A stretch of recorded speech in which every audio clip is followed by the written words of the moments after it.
When 4 dogs disappeared from a military base, no one expected where they'd end up. A girl had disappeared. Dogs had been seen roaming the woods, and someone had finally crossed the line. But this story didn't begin with blood. It began with a whisper, with a little girl following paw prints into the trees and never looking back. Everyone said those dogs were dangerous, but Lena knew the truth. They weren't strays. They were survivors. What she didn't know was that someone else had been watching too, and they wanted the dogs for something far worse. What happened next? Changed a town, made heroes out of outcasts, and proved that sometimes the fiercest protectors don't walk on 2 legs. The trees of Bramble Hollow still held the damp chill of early spring. Frost laced the undersides of ferns, and the morning sun filtered through bare branches like soft glass. Birds were returning, now cautious chirps echoing against the silence that still gripped the woods after winter's retreat. But beneath the canopy, quiet didn't always mean peace. Lena Brooks, age 7, moved silently between the trees. She wasn't supposed to be here, not this far. Her grandmother would be furious if she knew, and school had called her absence concerning.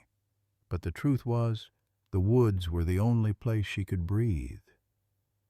At school, words like weird and mute girl wrapped around her like thorns. They didn't understand her. Silences weren't empty. They were full of things no one else wanted to hear. Lena crouched near a stream, drawing lazy circles in the mud with a stick. A crow called overhead, and her eyes followed it up into the boughs, where spring buds barely dared to bloom. That's when the first gunshot cracked through the trees. She froze. It echoed long and angry, bouncing between trunks and rushing through her chest like a strike of thunder. A second shot followed, closer this time. Instinct kicked in, a memory drilled into her bones by her late mother. Get small. Stay still. Lena dropped to the ground, curling behind a fallen log, heart thudding so hard it felt like the forest would hear it. The birds had gone silent. Only the echo remained, hanging like smoke. She waited. 1 minute. 2. Then came the sound that would change everything. Not another gunshot, but something softer. A whine. Ragged, weak. A sound soaked in pain. Lena crept forward, the moss damp beneath her palms. Just beyond the slope, she saw it. A dog. A German shepherd. The fur around its chest was soaked in blood, and its body trembled with shallow breaths. It was a female, not feral. Her coat, once a proud sable black, was matted but well kept.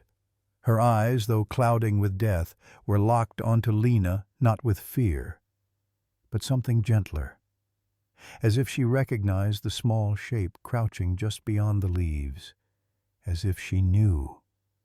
Lena's throat tightened.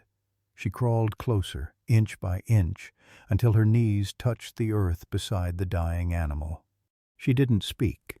Instead, she placed her hand slowly, deliberately, on the dog's muzzle. The shepherd flinched, then relaxed beneath the touch. "I'm here," Lena whispered. "It's okay now." The dog's breath hitched. Her body jerked once, then stilled, muzzle resting against Lena's palm. A final exhale shuddered from her ribs, like the woods themselves sighing. And then she went still. Lena didn't cry. Not right away. She simply sat with the animal, hand unmoving, the warm blood seeping into her jeans. Her lips quivered. She looked up at nothing in particular, just the gray sky slanting through bare trees. Something had cracked open in her chest. Something too wide, too old, for a child to name. And then she heard it. Not a gunshot, not birds, but another sound softer than the dog's last breath, a whimper. Lena's head snapped toward the thick underbrush, her eyes narrowing. There, near the base of a hollowed birch tree, a shadow moved. No, several shadows. She stood, legs shaky, and stepped over the shepherd's body toward the hollow. Kneeling, she pushed aside a veil of damp leaves and froze. 4 tiny bodies huddled together. Puppies, barely weaned, their eyes open but bleary, their bodies trembling in the cold. One whimpered again, high-pitched and desperate. Another pressed its face into the other's as if trying to disappear. They were nestled against an old blanket, half buried in pine needles. This wasn't an accident. Someone had brought them here, left them, or tried to. Lena looked back at the shepherd, their mother. The realization fell on her like snowfall, silent, suffocating. Her fingers brushed her cheek, and only then did she realize she was crying. She knelt again beside the puppies. "You're alone," she whispered. Her voice was hoarse, rusted from disuse. "Just like me." One of the puppies, a small black and tan with a fierce stare, limped toward her hand and licked her finger. Lena blinked. Something hot filled her chest, something wild and ancient like instinct, but deeper. She looked around. No hunters, no boots, just the trees and the silence. "I can't leave you here." She removed her jacket and laid it flat.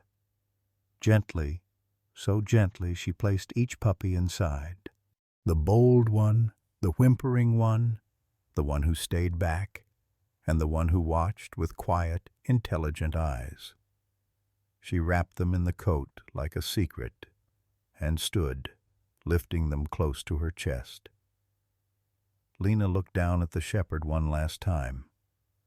Her lips moved silently, mouthing a promise she hadn't made to anyone since her mother died. "I won't let them hurt them." The wind picked up. Somewhere in the trees, a hawk called. Then Lena turned and disappeared into the forest puppies bundled close, unaware that the echo of the gunshot hadn't ended with the shepherd's last breath. It had only just begun. Lena didn't remember how far she walked. The weight of the coat cradled in her arms wasn't heavy, at least not in the way a backpack or school books were heavy. It was something else entirely. Like she was carrying breath that hadn't yet been used. A question the world hadn't dared to answer. The forest floor was soft beneath her feet. Her boots sank into it as though the earth itself was trying to hold her back. The puppies didn't make a sound. Not one. As if they knew. As if they, too, understood that noise could get you killed in Bramble Hollow. By the time the trees thinned and the narrow trail behind her grandmother's house came into view, Lena's arms were trembling. Not from fatigue, but from everything else. Fear, shock, the fragile sense that something had cracked open and could never be shut again. She crept around the back porch where the old boards groaned even when no one walked on them. The kitchen window was dark. No kettle on the stove. No curtain twitching. Agnes was likely still asleep or passed out in her rocker with a quilt over her knees and the TV whispering ghost stories. Good. Lena slipped through the cellar door. Inside, the air was cold and smelled of stone, rust, and something old like canned peaches and forgotten winters. She moved toward the blanket pile she'd made for stray cats last year. The cats had never come. But maybe the blanket had always been meant for someone else. One by one, she placed the pups down. The boldest black with copper around his muzzle wobbled upright first. He barked, a sound so fierce for his tiny size that Lena startled. She smiled barely. Blaze, she whispered. That's your name. The next pup was smaller, with soft gray markings like mist over her fur. Her eyes were half-lidded, but she stayed close to Blaze's side.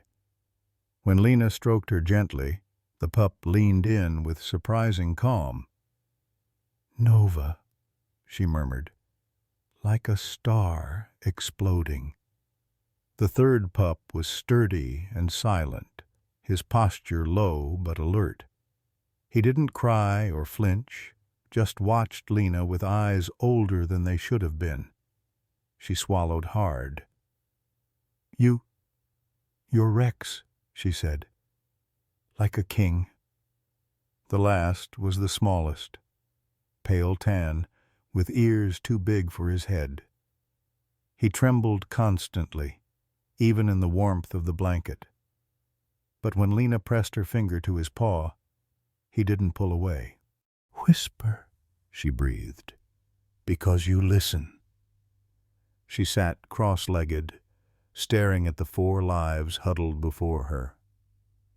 4 warm, breathing pieces of something sacred. Something broken and unfinished.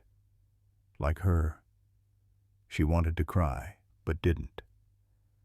Her tears had dried up long ago, somewhere between the funeral no one came to and the birthdays Agnes never mentioned. She touched her own cheek. It was dirty with bark and dried blood from the mother dog. A mother who died protecting what little she had. Lena didn't know her story, who she'd belonged to, where she'd been trained, or how she ended up hunted in these woods like a monster. All she knew was this. The moment she looked into those fading eyes, something unspoken passed between them. Look after them. That was the message. That was the inheritance. Lena stared at her hands so small, so useless sometimes, and knew what it meant to be too little, too late. She'd felt it when her parents died, when no one explained why, only said it was too sudden, and such a shame. She'd felt it again every time her classmates pointed at her hand-me-down shoes or mimicked her stutter. Now she saw it in these pups. Alone before they'd had a chance, judged before they'd even barked, just like her. "You don't have to prove anything," she said softly. "Not to them, not to anyone. You just have to stay alive." That was what mattered now. She found an old milk crate and filled it with soft rags and towels from the laundry bin. She placed it beside the furnace, where the heat seeped slow and steady. The pups curled up immediately, tangled in one another like roots under the soil. Lena sat beside them, knees to chest, watching their sides rise and fall with sleep. She should have felt proud, defiant maybe, but all she felt was terrified. They wouldn't stay secret for long. People in Bramble Hollow didn't forgive dogs easily, not after what happened to the hunter's boy. They didn't see the difference between a German shepherd trained to serve and a feral animal snarling behind the tree line. To them, muscle and muzzle meant threat, meant death. Agnes had warned her often. "Don't go near the strays. They carry danger like ticks." But Lena had seen Agnes shoot at shadows in the field, muttering about protecting the yard, even when nothing moved but the wind. And now Lena had brought 4 pups under her roof, police dogs, the very bloodline her neighbors feared. If they found out, she shoved the thought away. "Tomorrow I'll steal bottles from the trash bin at school," she whispered to herself. "Make formula. Hide them in my backpack. I'll learn. I'll feed them." Her voice broke. She looked at Blaze, Nova, Rex, and Whisper. They didn't look like killers. They looked like second chances. Outside, the wind picked up, tapping against the cellar doors like fingers. Lena leaned her head back and closed her eyes. If she was going to be a girl the town whispered about, let them whisper louder. She had a pack to protect now. The sun hadn't yet risen, but the sky had already faded from coal black to ash gray. In the hush before morning, Lena tiptoed through the dew-damp grass behind the cottage, her breath puffing out in soft clouds. The air was crisp, the kind that made your fingers ache and your heart feel too big for your chest. Behind her, bundled inside an old laundry basket wrapped in a tattered quilt, were the 4 secrets she now carried like buried treasure. She moved carefully, glancing toward the back window of the cottage where Agnes's curtains remained tightly drawn. No movement, no coughs or the creak of a rocker. Good. She didn't have much time.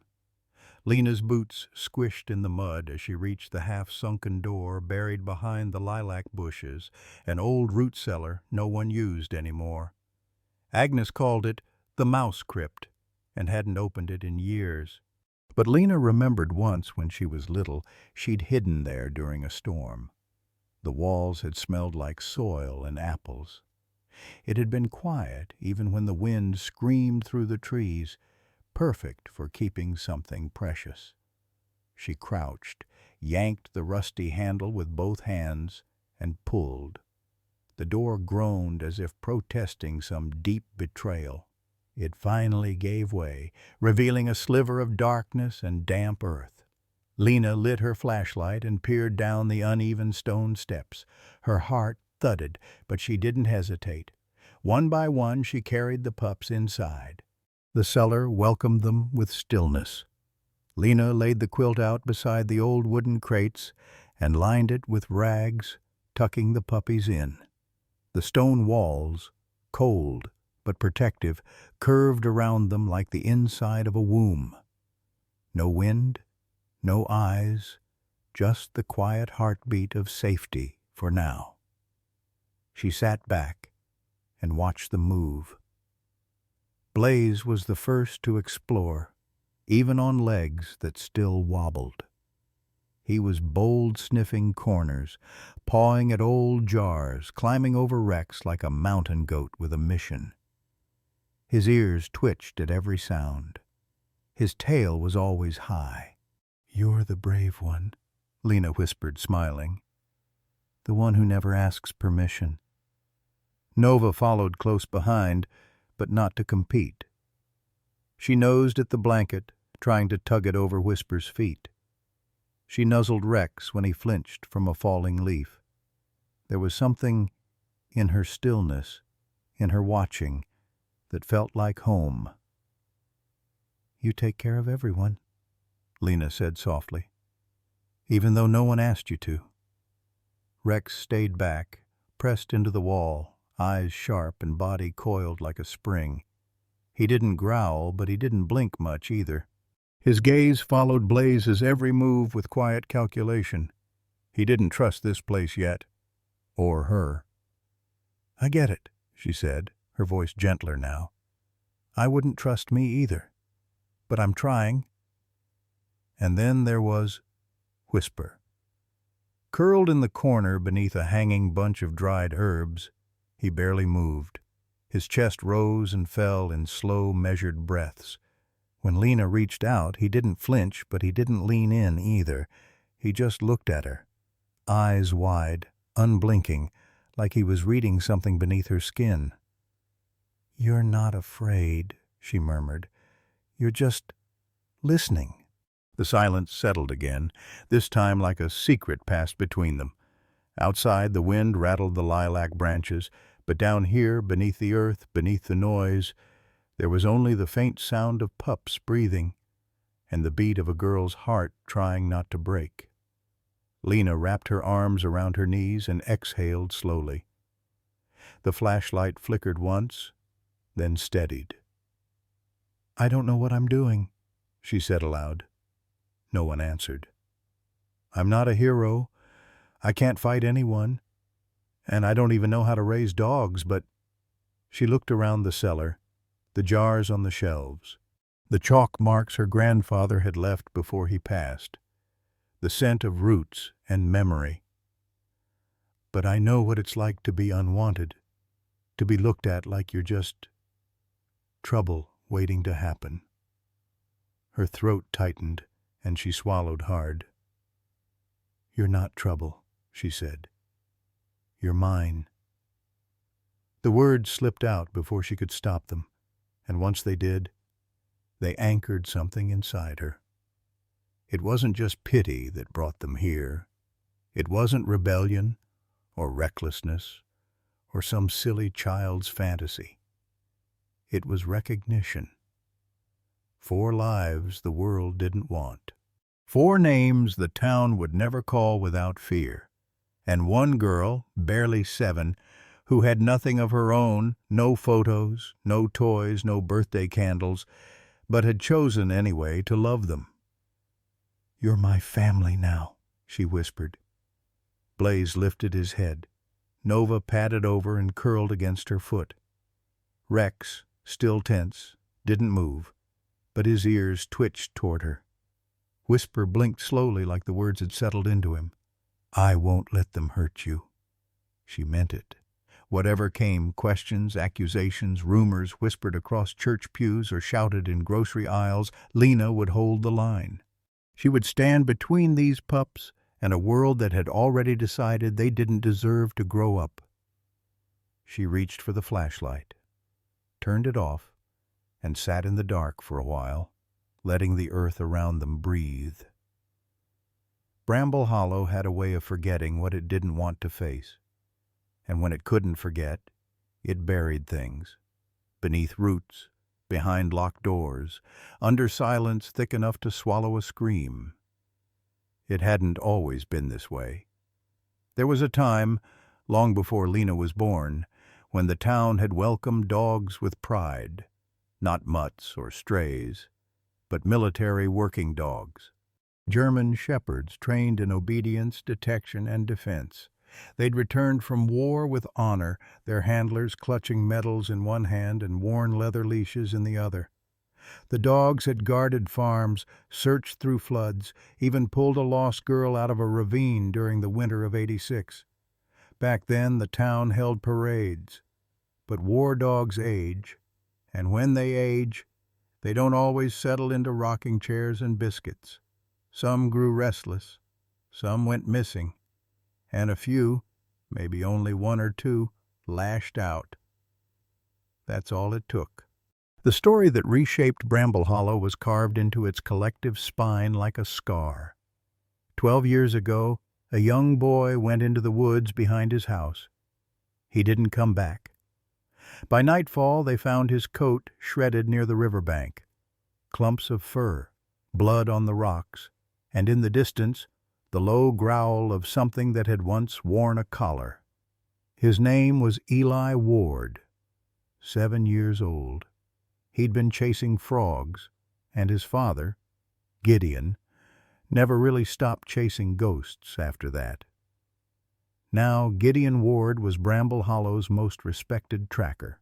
Lean, wind-burnt, always in flannel and boots, his face weathered like bark. He didn't say much, but when he did, people leaned in. He led the town's annual wildlife control, cleared coyotes from farmland, and more recently spoke, louder than anyone else in the growing chorus against the danger of stray wolf dogs. His words weren't angry. They were worse. They sounded reasonable. "They're not pets," he'd say in town meetings, voice low and even. "They're relics from wars we didn't finish. We brought them home but never asked what they carried back with them." People nodded. At the bakery, at church, at the hardware store, conversations always circled back to safety.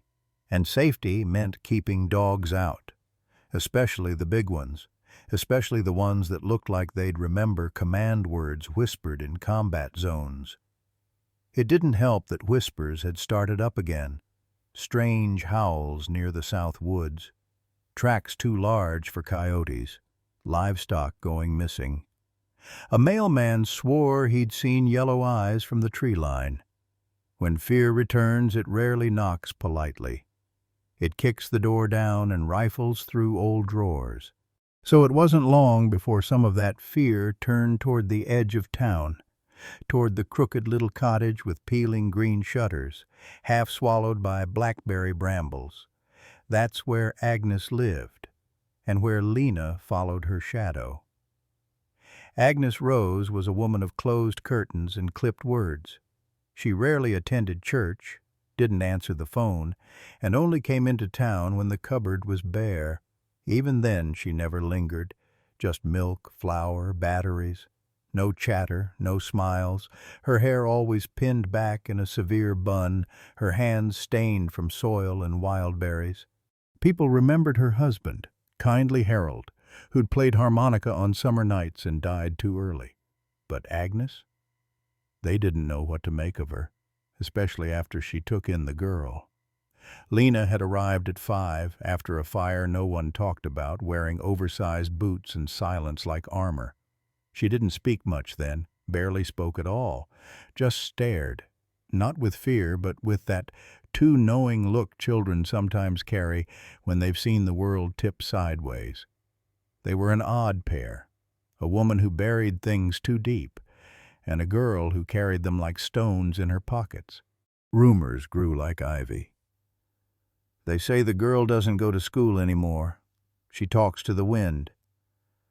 Agnes built a fence not to keep things out, but to keep something in. One boy, older than Lena, swore he heard growling near their fence line at night. Another claimed he saw her digging behind the cottage. By spring, whispers had turned to muttered warnings. By summer, they'd become the kind of fear you could feel. On porches, in grocery store aisles, passed like folded notes from mouth to mouth. It didn't help that Agnes had once served as a handler in the old K-9 Civil Defense Corps. People said she still kept the dog tags. Others said she didn't let go of anything, not grief, not guilt, not her old ideas about what those animals could be. And when a town begins to fear, it reaches for names. Wolf dog, feral, menace. It didn't matter that no one had actually seen anything. It didn't matter that the howls could have been foxes, that the broken fence on Miller's farm could have been weather. Once a story takes root in a town like Bramble Hollow, it doesn't need proof. It just needs someone to blame. And soon all eyes were drifting toward the girl who walked alone, who flinched when a truck backfired, who never smiled unless she was looking at the tree line. She was too quiet, too odd, too much like something the town had buried, but never quite forgot. It began with breadcrumbs, crumbs trailing from the bread box to the back door, subtle enough to dismiss if Agnes Rose weren't the kind of woman who noticed everything, from a loose floorboard groan to the way the wind shifted when rain threatened. Then came the scratches, shallow at first, thin, almost hesitant marks along the cellar stairs, just deep enough to catch the dirt when she swept. Too deliberate to be from mice, too high for raccoons. And the air, it changed, held something musky beneath the scent of soil and rust, faint, like the breath of something living just out of sight. She stood in the kitchen that morning, hands deep in soapy water, staring at the cellar door as if it might confess. Lena had passed through not an hour ago, quiet as always, but Agnes had noticed the flour tin, light, the fridge, slightly ajar. A single scratch of mud across the floor, smeared hastily with a towel. She'd said nothing. She never did. Agnes dried her hands and walked to the cellar door. She didn't open it. She just stood there, palm flat against the wood, heart heavy in her chest like a bell that hadn't rung in years. That night, she waited. When Lena came downstairs to fill a kettle, small feet barely brushing the creaky step, Agnes cleared her throat. "You're going through a lot of bread lately." Lena froze mid-pour, her back to her grandmother, shoulders stiff, chin tilted just enough to pretend she hadn't heard. Agnes didn't push. She never pushed. Instead, she said the gentlest version of a lie. "If you're hungry, there's stew left from last night. You don't have to sneak." "I'm not sneaking," Lena whispered. The words hung in the room like dust in a sunbeam, visible, undeniable, fragile. Agnes didn't reply. She just nodded, as if the conversation had ended. But later, when the house was quiet, she sat in her chair by the window and watched the woods until her vision blurred.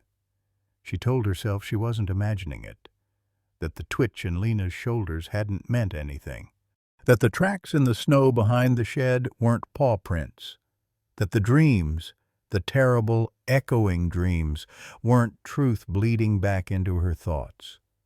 But she knew better, because guilt has a smell, a texture, a way of nesting behind the ribs.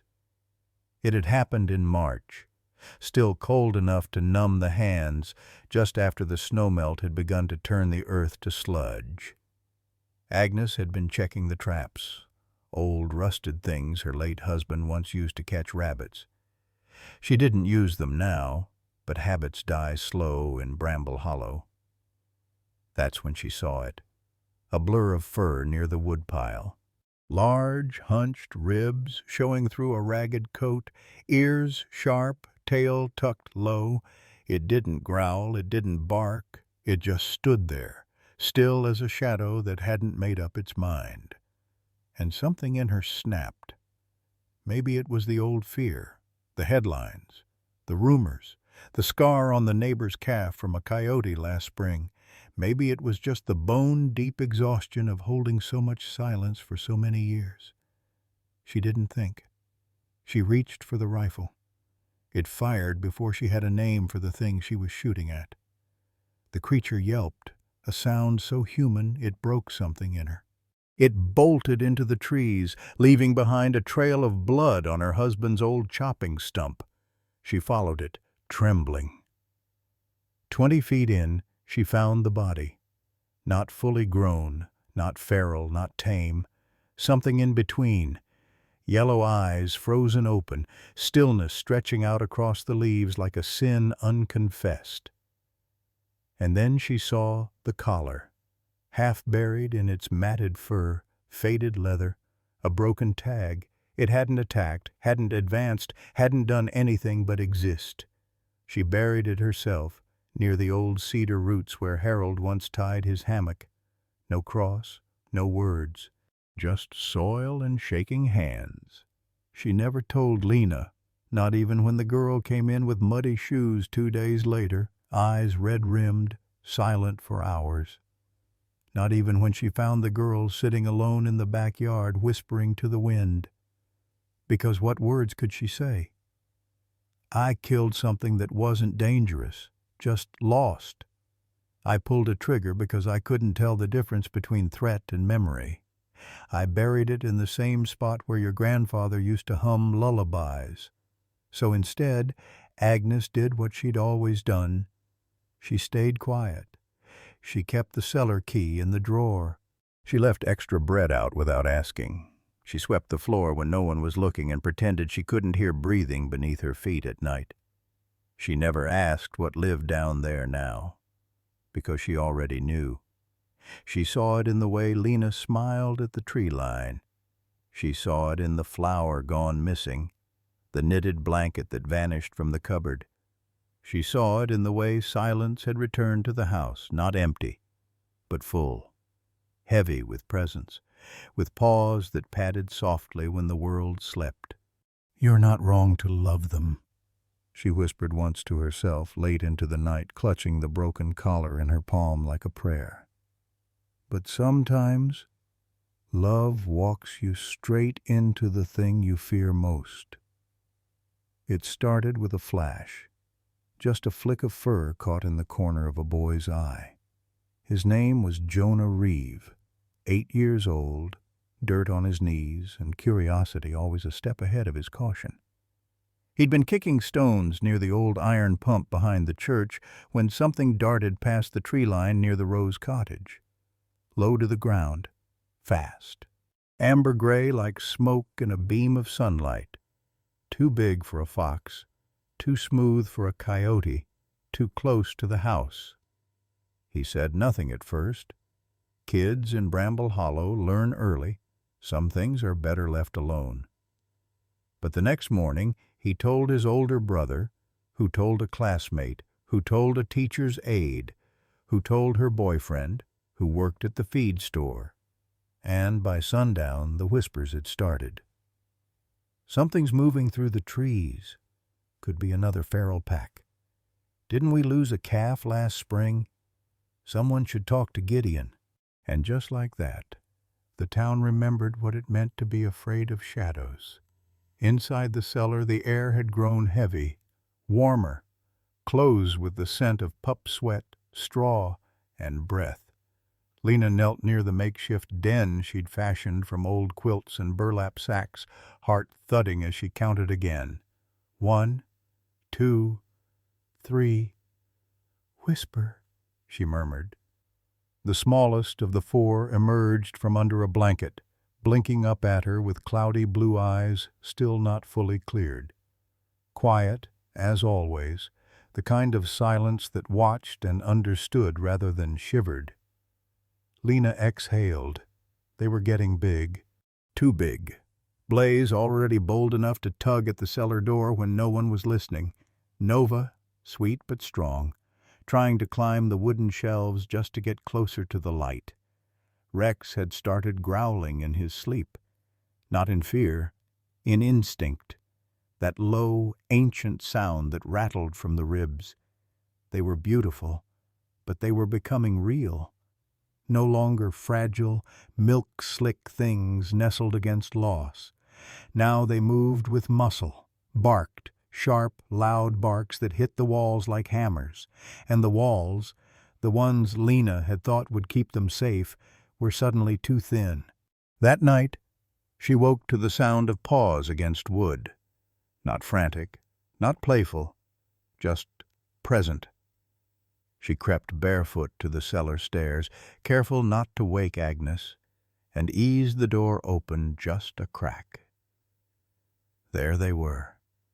4 shapes in the half-light, eyes glinting like marbles in the dark. Blaze stood tall, tail stiff with alertness. Nova curled around Whisper, tongue flicking at his ear. Rex crouched low, nose lifted as if catching wind from a crack no one could see.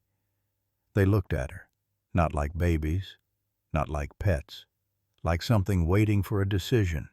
The next morning, Agnes poured coffee with slower hands. "You hear anything strange last night?" she asked, casual as the weather. Lena shrugged. "Just the wind." Agnes gave her that long look, the one that saw through even when it didn't say so. She didn't push. But her silence was thicker than usual. In town, the rumors had curdled into stories. Mrs. Thorne said she saw eyes in the woods by the schoolyard. Pastor Linley claimed a rabbit was torn apart behind the rectory. Old Cal Boone insisted the tracks by his porch weren't coyote. Too big. And the way they circled, not wild, not normal. By Thursday, someone had slipped a note under Agnes's porch rug. "Keep an eye on that girl." Lena sat on the cellar floor that afternoon, back against the stone wall, the pups gathered around her legs. Blaze was chewing the lace from her boot. Nova rested her chin on Lena's knee. Rex was pacing, ears twitching. Whisper just stared, still and unblinking, head slightly tilted like he could hear something deep beneath the earth. She rubbed the space between his ears. "You're not safe here much longer," she whispered. "I thought this place would be enough, but people are starting to talk." Whisper licked her palm. It wasn't just the noise or the scratches on the back door frame.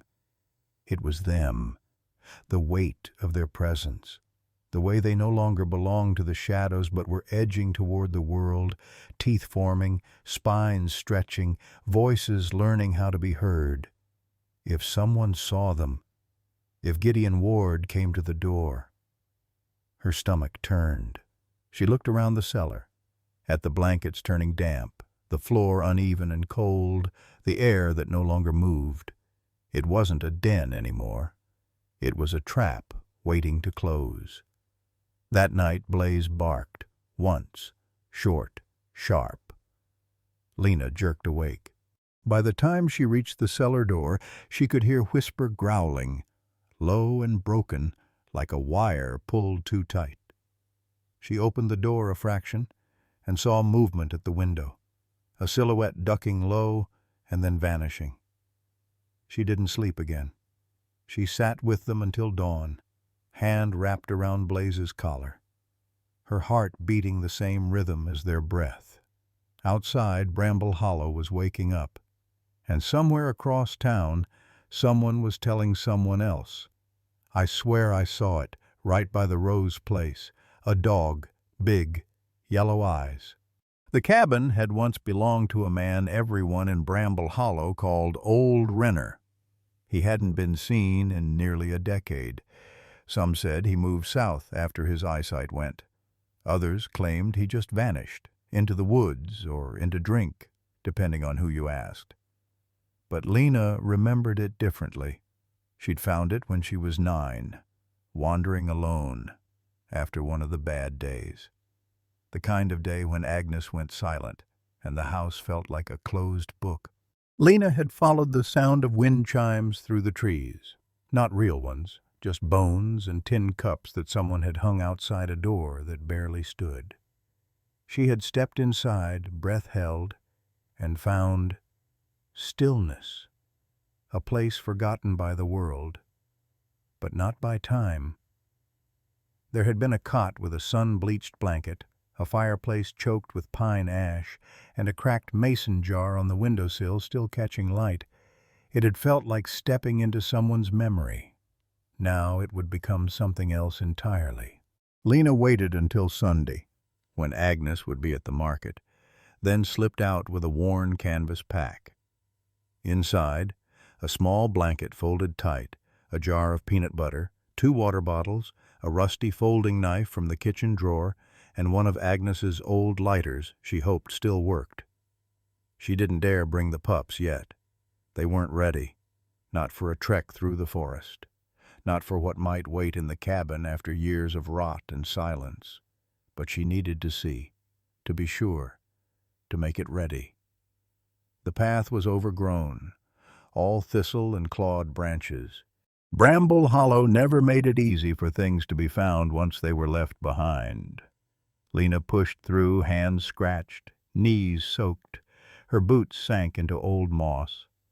Crows followed her for a while, or maybe just one, the same one, watching. When she reached the cabin clearing, it looked smaller than she remembered, bowed inward like a man shouldering too many winters. But it stood, and the door still swung on its hinges. Inside, dust hung like fog. Cobwebs cradled the ceiling beams. Something had nested in the corner, raccoon or maybe squirrel, but long gone now. She opened the window to let the air through, brought in pine boughs and lined the floor with them, pressing them down with her small hands until they made a soft, spiced mat. She shook out the blanket, cleared the fireplace, wiped the shelves with the hem of her sleeve. Everything in her body ached, fingers red, throat dry. But she didn't stop. She cleaned it like it was a cradle, like something sacred would live here, because something sacred would. By late afternoon, the place had changed, still rough, still worn, but no longer hollow. There was water in a bowl made from a split pan, a pile of pine cones near the door for Blaze to chew, a spot tucked with old sweaters she'd rolled into a nest for Whisper. Nova's corner had a bit of sunlight. Rex, she figured, would find his own edge to guard. She sat on the old cot, breath catching in her chest. Her hands were sticky from resin and dust. A scrape bled quietly on her shin. But she smiled. "They'll be safe here," she whispered, to the rafters, to the trees outside, to herself. She didn't notice the tears until she touched her cheek. It wasn't just the exhaustion or the secrecy. It was the realization that this was what love looked like. Not the storybook kind with warm hugs and soft lullabies, but the quiet, hard kind. The kind that made you carry what no one else could see. The kind that built a world from splinters and hope.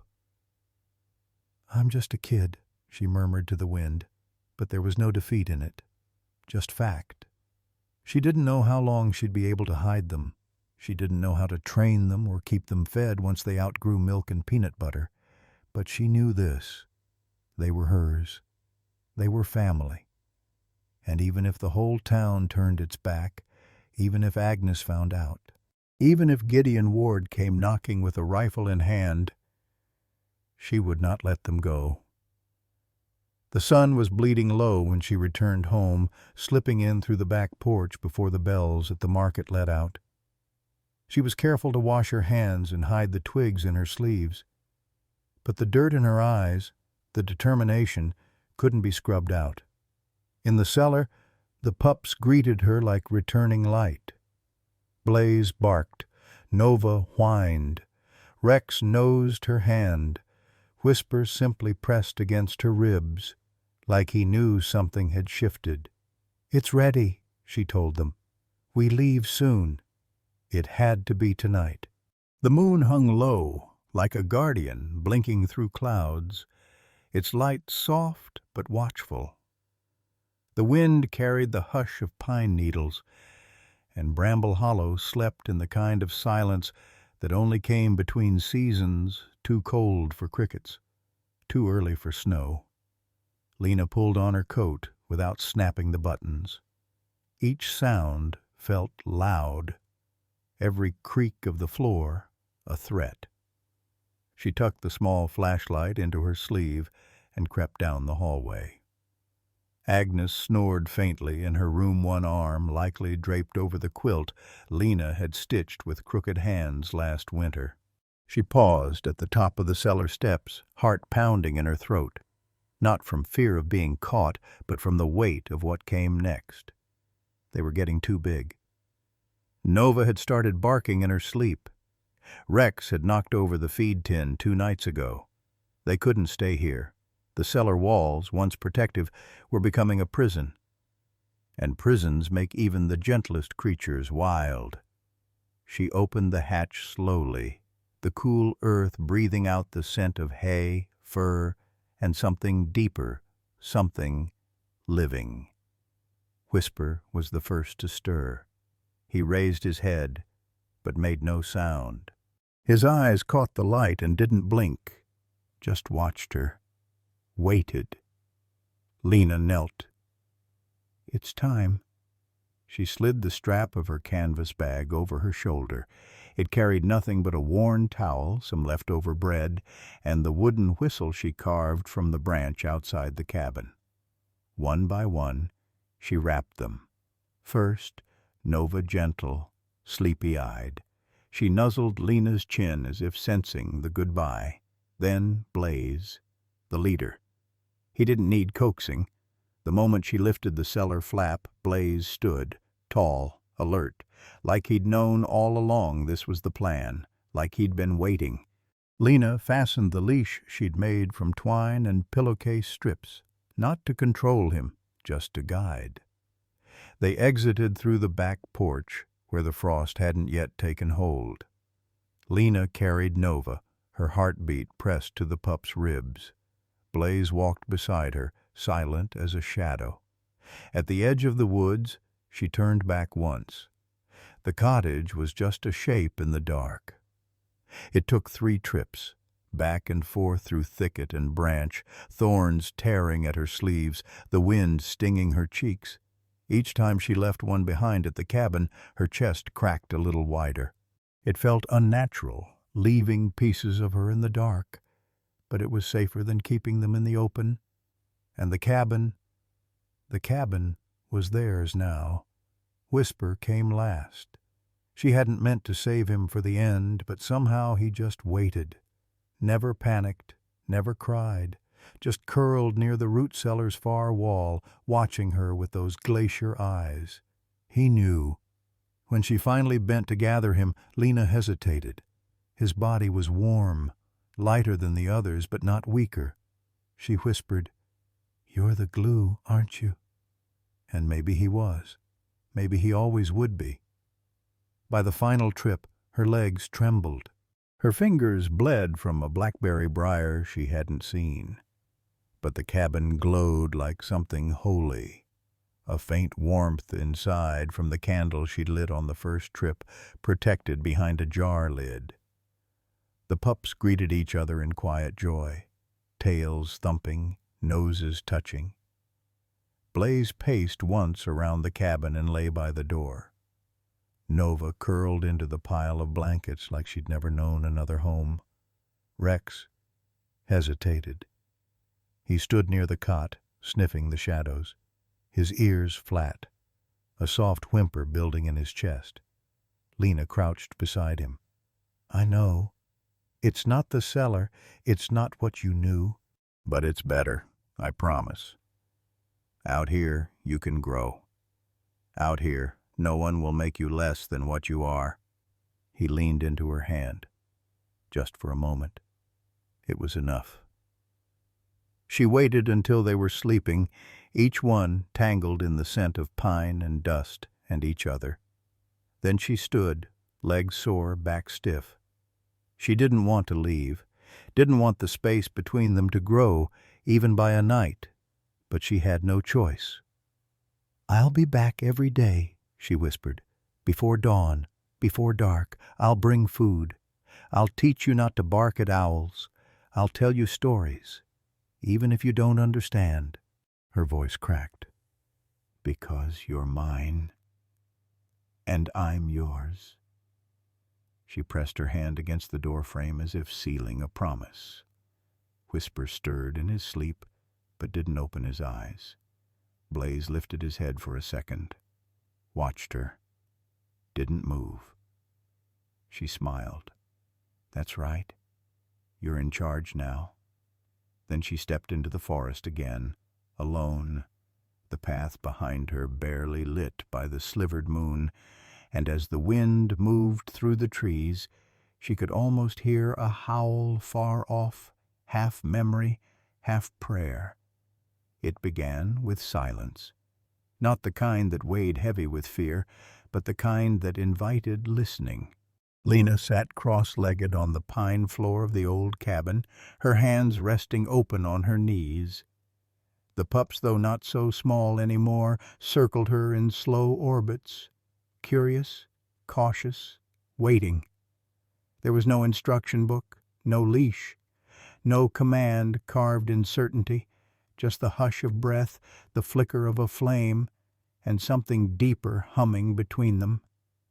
She didn't know why she lifted her hand that way, palm out, fingers spread only that it felt right. Blaze froze mid-step. Nova tilted her head. Lena whispered, "Stay." Blaze didn't move, and for the first time, Lena felt it. Not control, connection. The days that followed were sacred in their rhythm. At first light, she returned to the cabin with scraps wrapped in cloth-boiled eggs, half a chicken thigh, carrot peels, bread soaked in broth. She fed them by hand, naming each pup again and again until the names sank into their bones. Blaze came first, quick to stand, quicker to learn. He watched her eyes more than her hands, seeming to read her silences better than any word. Nova followed with softness, leaning into Lena's shoulder, licking her scraped palms, nuzzling her cheek when the sky wept. She waited her turn. She never fought. Rex took longer. He eyed the food warily. He approached only when the others were still. But one afternoon, Lena whispered his name and held her palm out, bread nestled in her fingers like a peace offering. And he came, not for the bread, for her. Whisper, true to his name, needed nothing loud or certain. He stayed close but slightly behind. He learned the most without being taught. Lena once tapped her fingers twice on the cabin wall, and all four turned toward her. That was the moment she understood. They weren't just surviving. They were learning, becoming. And so was she. She began to teach them by feel. 2 fingers meant come. A low whistle meant lie down. A hand raised flat meant stay. No one had shown her these things. She hadn't read them in a book or watched them on television. They lived in her, like a memory passed down through marrow and dream. Some days she crawled with them through the brush behind the cabin, scenting the wind like they did. Other days she ran ahead and let them follow, laughing when Whisper beat the others without making a sound. She taught them to wait before eating, to come when she called, to freeze at the sound of her breath catching. They taught her, too. They taught her how to trust the dark, how to listen to the trees, how to lie still and feel the world breathe around her. Then came the rabbit. It was nearly dusk, the cabin bathed in amber light, its shadows stretching long across the mossy ground. Lena had just finished weaving together 2 fallen branches with twine, a crude windbreak for the coming frost, when Blaze vanished into the trees. She didn't call after him. Something in her said to wait. When he returned, his mouth was gentle. The rabbit's small, limp, unbroken hung from his jaw, not torn, not bloodied, just offered. He set it at her feet and stepped back. Lena dropped to her knees, throat tight. This wasn't prey. This was a gift. An offering from one wild heart to another. She reached out slowly, cupping the rabbit's soft weight, the warmth still clinging to its fur. She whispered, "You brought this for me?" Blaze wagged his tail once, then lay down, head on his paws. Nova crept close, pressing her nose to Lena's shoulder.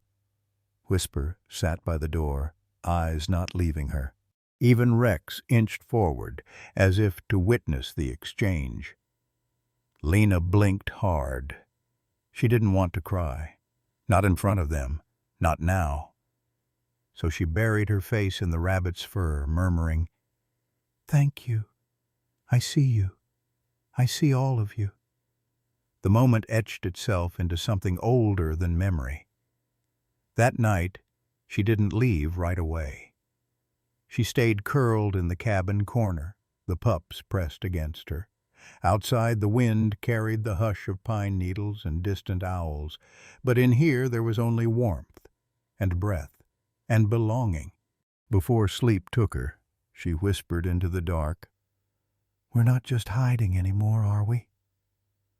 No one answered, but Blaze's tail thumped once, and that was enough. The snow came early that year, dry and brittle, dusting Bramble Hollow in a thin coat of silence.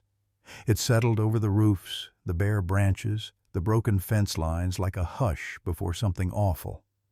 And then it started, not with a howl, but with hoofprints. Hoofprints followed by a trail of blood, then claw marks, then silence. The first to notice was old Martha Kellogg, who raised goats on the southern edge of town. She came outside just after dawn, expecting the bleating chorus of her herd. Instead, she found the back gate open, the lock twisted off like soft clay. 3 goats gone, 1 dead, throat ripped, legs splayed at a grotesque angle like some cruel warning. But it wasn't the blood that sent Martha stumbling backward. It was the paw prints in the snow, impossibly large, too methodical to be wild. 4 toes, defined nails, deep impressions, a track line, not of random chaos, but of direction, purpose.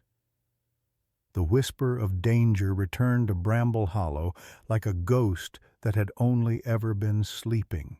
By nightfall, it was no longer just Martha. A henhouse 2 blocks from the school had been torn open.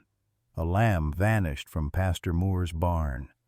An elderly woman swore she heard breathing at her window, too low, too steady to be human. And by morning, someone had written in chalk on the general store door, "They're back." Gideon Ward stood before the town hall that Thursday, the same way he had 12 years ago, when the forest had taken his son and never returned him. His hands were calloused from work, but his voice was sharper than ever. "I warned you," he said, holding up a print cast molded from the fresh snow outside the Wilbur farm. "These aren't wolves. These aren't strays. These are the remnants of something we should have put down years ago." Murmurs rose, a cough, a chair scraped. "They're military," Gideon said, spitting the word like rot. "You all know what the government did up north, breeding dogs for war, then releasing them into our woods when the program failed. They're smarter than wolves, stronger, and they don't fear fences." Someone near the back whispered, "But didn't they all get put down after the Cold Creek fire?" Gideon didn't flinch. He raised his voice. "No one puts down nightmares. They just forget 'em long enough to get comfortable again."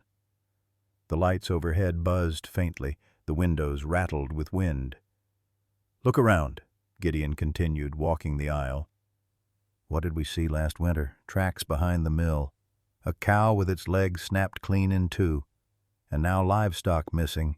You think it's coincidence?" "Could be a mountain lion," Sheriff Dalton offered without conviction. Gideon laughed a low, dry sound. "Mountain lions don't wait for night. They don't pull a gate latch. They don't avoid trail cams. These things, whatever's left of them, learned. They were taught. And now they're back." A beat of silence. Then another voice, a younger man, nervous, asked, "What if it's just dogs, like someone's pet's gone wild?" Gideon's eyes narrowed. "Pets don't leave organized track lines. Pets don't kill clean." No one answered. But the silence itself had weight now, dread creeping like frost under a closed door. He knew how to feed it. "My son, Ben," he said, voice softer now, leaning into memory like it still bled. "He was 11. He knew these woods better than any grown man. One night he didn't come home. We searched for 3 days." He paused. You could hear the wood of the podium creak under his grip. They found his boot by the creek, and beside it tracks. Not bear, not wolf, dog, big, precise. And then they covered it up. Said it was an accident, said maybe he fell, that maybe the coyotes got him later. The lie hung in the air, bitter, unspoken. "That same week," he finished, voice low, "the government came in with unmarked trucks, no press, no bodies, just noise in the trees at night, and then quiet." His eyes swept the room. "They left something behind, and now it's breeding, or organizing, or both." Martha Kellogg stood. So did Pastor Moore, then 2 more, then 6. Until the whole front row had risen like a wave of fear. "What do we do?" someone asked. Gideon didn't smile, but there was triumph in the stillness of his face. "We find them," he said. "We track them, and we put them down before this becomes a bloodbath." Sheriff Dalton shifted uneasily. "You mean a cull?" "I mean a protection," Gideon replied. Outside, snow fell again, light as breath. Inside, no one noticed that Lena's grandmother, Agnes, had slipped out the back of the hall 10 minutes earlier, her hands trembling, her eyes wet with something she couldn't name. Because the thing about fear is, it spreads faster than truth. And Gideon Ward had just lit a match in a room full of dry wood. The chairs in Bramble Hollow's town hall hadn't been this full in years. Not since the wildfire 3 summers ago, or the school levy vote no one could agree on. Now every creak of the wooden floor echoed like a question no one dared ask out loud. Lena sat near the back beside her grandmother, legs drawn up under her coat, fingers pressed into fists so tight they'd gone bloodless. She didn't speak, but she listened. The town hall buzzed with nervous heat boots stomping snow off at the door, old men clearing throats too loudly, the low static of whispered worry bouncing like sparks across dry pine. Gideon Ward stood center stage, his broad shoulders blocking the projector screen. His presence had always filled a room, but tonight it was different. He didn't demand attention. He absorbed it. "There's a reason we buried this once," he began, voice gravel-lined, steady. "But forgetting doesn't make danger disappear." He lifted a worn leather folder and dropped it onto the table with a thud that silenced the crowd. Inside, photographs, faded, stark. "Military dogs bred for combat," he said, flipping one toward the front row. "Used to hunt, to patrol, to kill. And when the government pulled out of Cold Creek, they didn't bring them all back." Murmurs stirred. A few leaned forward. A mother pulled her child closer. They scattered, or worse stayed close, and they bred. What we're seeing now, he tapped the folder. It's not nature, it's aftermath.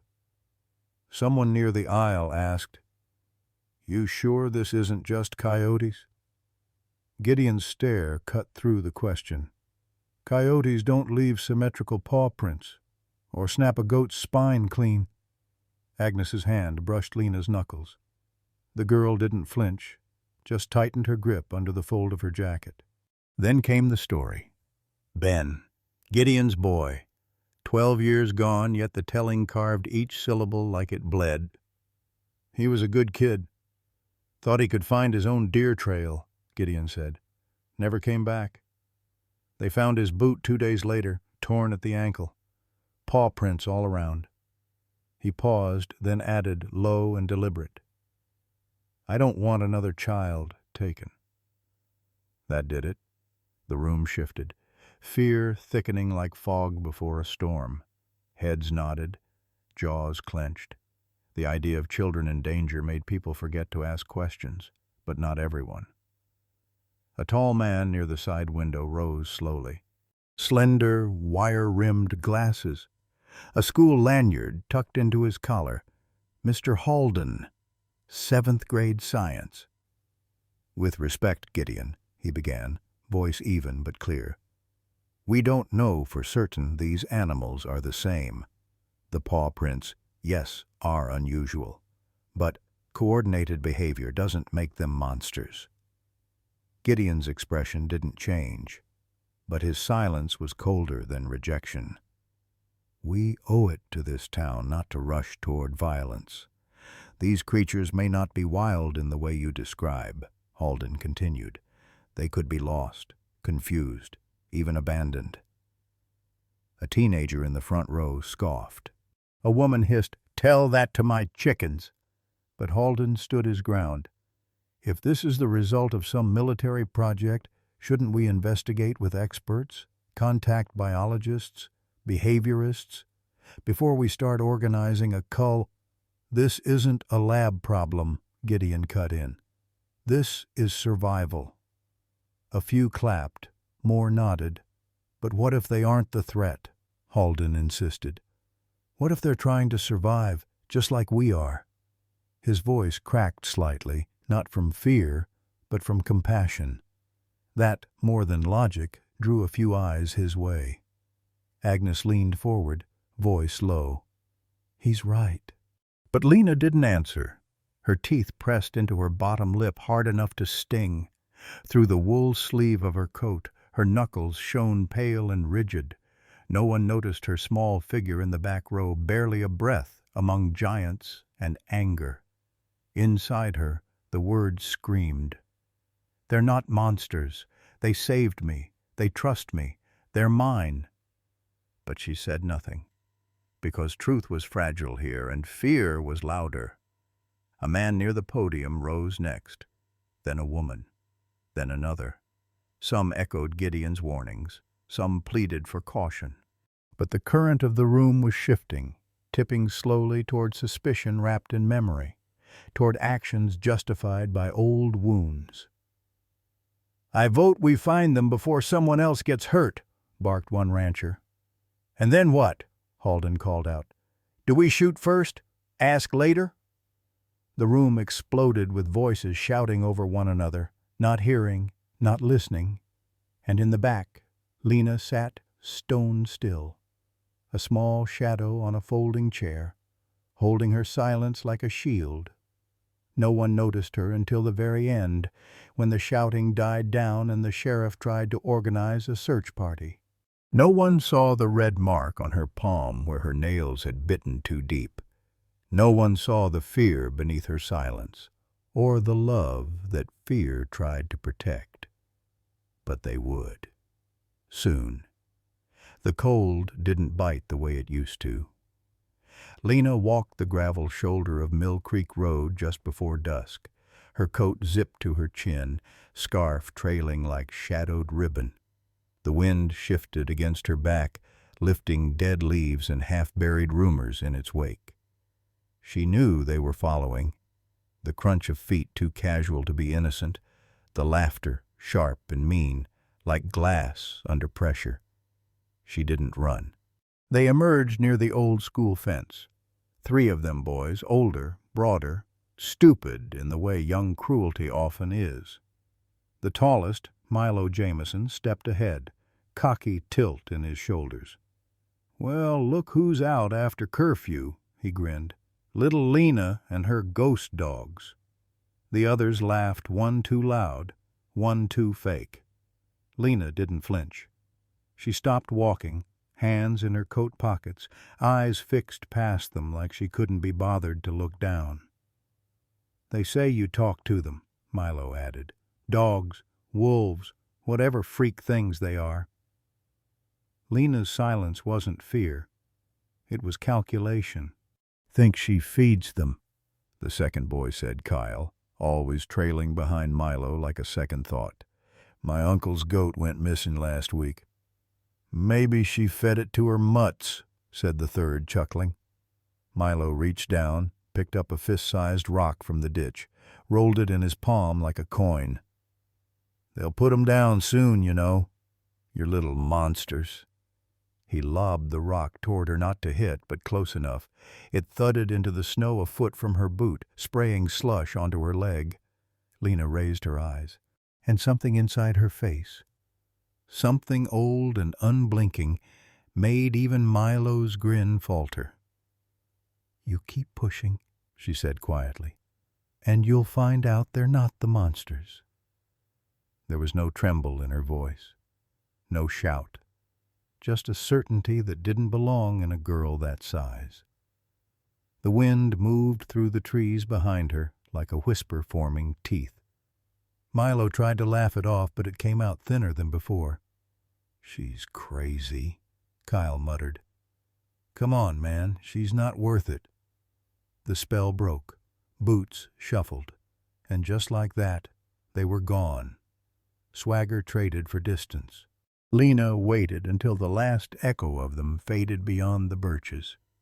At the edge of the yard, behind the faded curtain of the kitchen window, Agnes watched.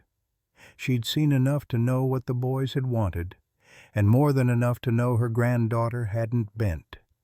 Part of her wanted to storm outside, call their parents, shout at the moon if she had to. But part of her quieter, fiercer, just watched the way Lena stood there after they left. Not crying, not angry, just still, like someone who had drawn a line and dared the world to cross it. Agnes felt fear then, not of what the town might do, but of what the girl might already be ready to survive. And beneath that fear, fierce, unexpected pride. That night, Lena sat by the window while Agnes pretended to sleep. She scratched symbols onto her notebook, half code, half memory. A paw shape, a circle, The name Whisper written twice. Outside, the forest waited, and somewhere beyond it, in the dark folds of pine and frost, 4 shadows watched the night breathe. She had kept her promise. She would keep it again. The forest had a particular stillness at dawn, neither asleep nor awake, only waiting.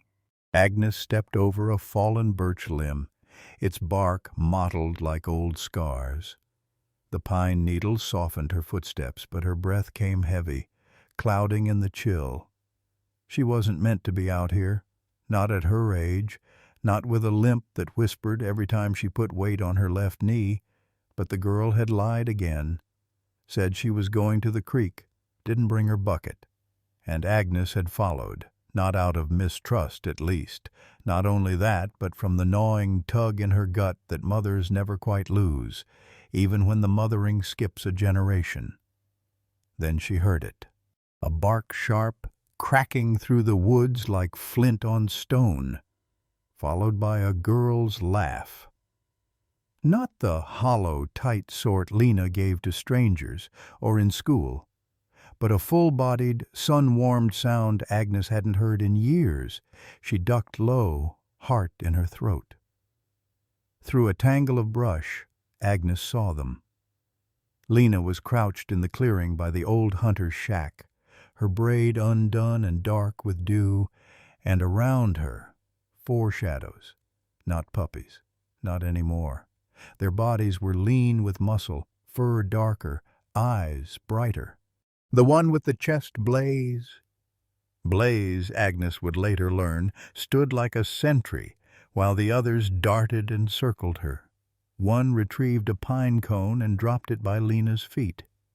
Another nudged her with its snout until she giggled and rubbed behind its ear.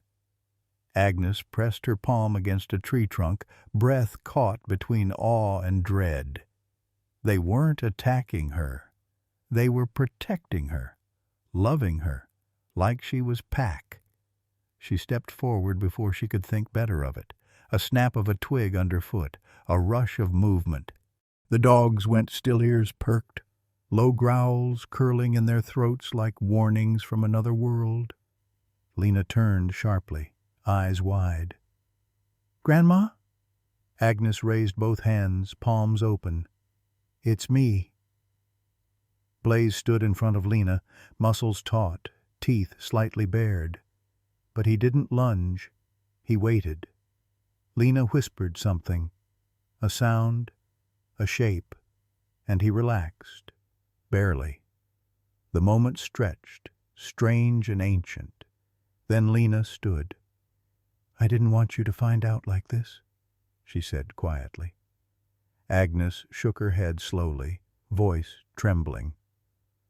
"How long?" Lena swallowed. "Since the storm. Since that night I came back muddy." Agnes's face creased. "The root cellar. That's why food's been vanishing. That's what I smelled on the stairs. They were babies. They'd have died." Her voice cracked finally, under the weight of the secret. "I didn't know what else to do." "And now?" Agnes asked, gaze flicking to the largest his eyes, like amber fire. "Now they could tear someone's throat out. But they won't." Lena stepped between the pack and her grandmother. "Not unless they have to." There was no arrogance in her tone, just truth. The dogs circled back to sit beside her like shadows answering to light. Agnes exhaled, long and jagged. "I shot one of them once," she said, more to the trees than the girl. "A year ago, maybe. Thought it was a wolf. It ran off. No blood trail. I never told you." Lena looked down. "I understand why you were afraid," she whispered. "People always shoot what they don't understand." A silence fell between them.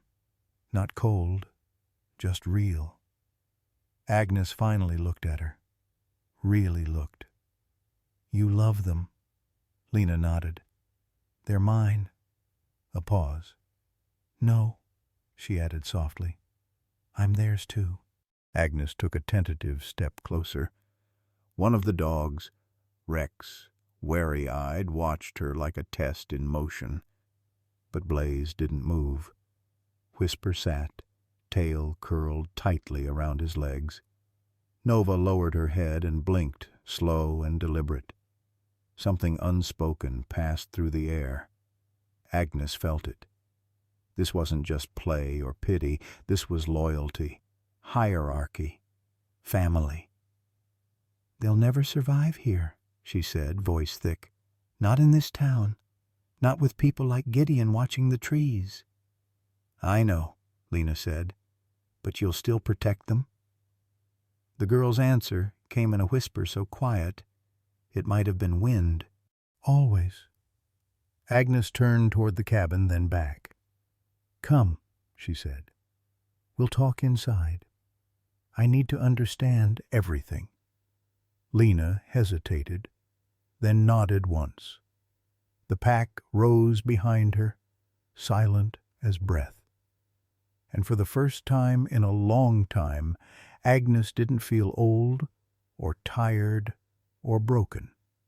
She just felt needed.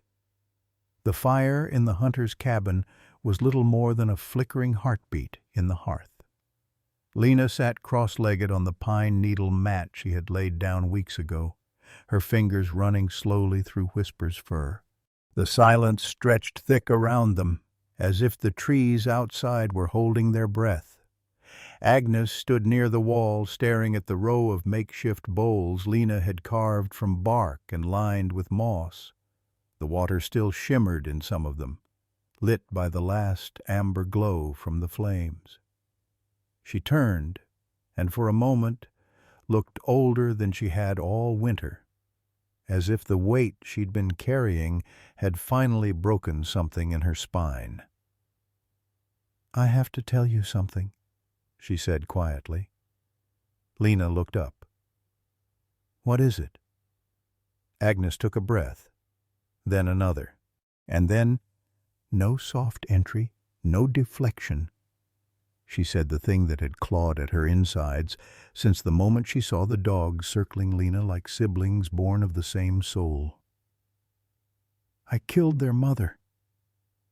The words landed like frost on glass, cracking, spreading. Lena didn't respond. Agnes pressed her hand to her chest, trembling. "I didn't know," she said. "I thought it was a wolf, just a flash of gray near the creek that day. I was out getting kindling. She came too close. I panicked." The fire popped sharply, as if objecting. "I didn't even check if she was dead. She ran, limping. I heard her cry out once, and I just went home and told myself it wasn't real, that maybe I missed. But I didn't." "Did I?" Lena's voice, when it came, was quiet, trembling. "No," she said. Agnes nodded once. A tear slid down the deep crease beside her mouth. "I kept waiting for the guilt to go away," she whispered. "But then I saw Blaze. And I knew." Lena's hands had gone still in Whisper's fur. "She wasn't hunting," the girl murmured, barely audible. "She was protecting them. Just like you protected me all those years, when I cried in my sleep and didn't know why. Just like they protect me now." Agnes stepped forward. "Lena." But Lena rose suddenly, too fast, too sharp, and her face twisted like a window about to shatter. "She was their mother," Whisper whimpered softly, nuzzling her side. Lena's shoulders shook. "You didn't even check if she was okay? You just left her there? Alone?" "I didn't know," Agnes said again, but her voice cracked under the weight of it. The cabin felt too small then, too close, the air too full of words that had waited too long to be spoken. Lena stepped outside. The dogs followed, silent and sure. Blaze was the last to go, glancing once at Agnes before vanishing into the trees like smoke. Agnes didn't call after her. She only sank onto the wooden stool by the door and held her face in her hands. Lena ran through the woods barefoot, not caring about the thorns or cold or how the wind whipped tears from her eyes. She ran until the cabin disappeared, until the stars blurred overhead and the moon hung low like a wound, and when her legs gave out near a clearing, she collapsed onto the soft earth, pulled Blaze into her arms, and wept. The kind of crying that has no sound at first, only shaking, only the crack of a soul splitting in half. Blaze nudged her, then settled beside her like a shield of breath and bone. Whisper curled near her feet. Nova nestled under her arm. Even Rex, who trusted slowly, pressed his massive head gently against her ribs, as if he could feel the heartbreak pulsing there. Lena buried her face into Blaze's fur and screamed not with words, but with the sound grief makes when it's too much for language. The pack said nothing. They only stayed. And in the darkness, the stars blinked in and out like they, too, were trying to understand what love costs when it comes wrapped in loss. The moon hung low and cold above the clearing, casting faint silver over the pine boughs. Inside the shack, the fire had dwindled to a smolder, sending thin smoke into the rafters and the scent of singed cedar into the night. Lena sat curled in the far corner, knees to chest, her back against the old timber wall. Her eyes were swollen, cheeks streaked with dried tears, but she was quiet now. Not calm, just quiet, in the way someone is after running out of breath from screaming into the wind. The dogs lay around her like sentries, their bodies forming a circle of warmth and loyalty. Blaze's head rested on her boot. Whisper dozed lightly near the hearth. Even Rex, often wary, stayed close, his ears flicking at the slightest sound outside. The door creaked gently on its hinge. Agnes stepped inside. She didn't speak, didn't move too quickly. She just closed the door behind her, removed her coat, and lowered herself onto the cold floor with the kind of stiffness that came from years of bending when the world demanded breaking. For a long time, they sat in silence, the kind that felt sacred, like neither of them wanted to be the one to shatter it too soon. Outside, the wind rustled the trees like an old lullaby too sorrowful to hum. Finally, Lena spoke. "I used to come here when I was little." Agnes turned to her, waiting. "When things were too loud in the house. When the memories came without warning and made me feel like I didn't belong to this world." She looked up. "This place was quiet and safe, like no one could find me." Agnes nodded slowly. "I remember the first time you disappeared for hours," she said. "I nearly called the police." "I was just here," Lena whispered, "talking to pine cones, pretending they could answer." The flicker of a sad smile touched Agnes's lips, then faded. Lena exhaled, long and trembling. "They trust me, even Rex. He growls at birds, but he curls around me when I sleep." Her voice cracked. "They're not monsters. They're just scared, like I was." Agnes placed her wrinkled hand gently on the floor between them, fingers open but not pushing. Lena looked at it, then placed her own on top, her small fingers trembling. Her next words came not like a question, but a command wrapped in a plea. "No matter what happens," she swallowed hard, "we protect them, together." Agnes didn't speak right away. She just stared at her granddaughter, this strange, wild, fierce-hearted girl who had somehow become the only bridge between a broken past and a trembling future. And then, softly, so softly it might have been mistaken for prayer, Agnes said, "Even if the whole town turns against us." Lena's shoulders quaked. She didn't cry again, not like before, but the relief in her eyes was heavier than any sob. Agnes shifted closer, wrapping an arm around the girl's thin frame. It was not the kind of hug that fixes everything, just the kind that says, "I see you. I'm still here." "I don't want to lie anymore," Lena whispered. Agnes nodded. "Then we don't lie, but we stay smart." "They'll come, won't they?" Agnes closed her eyes. "Yes, someone will. Eventually." Lena looked at the dogs, her family now, and then back to Agnes. "Then we make them ready." The fire let out a low crack. Rex lifted his head, then laid it back down with a deep, settling sigh.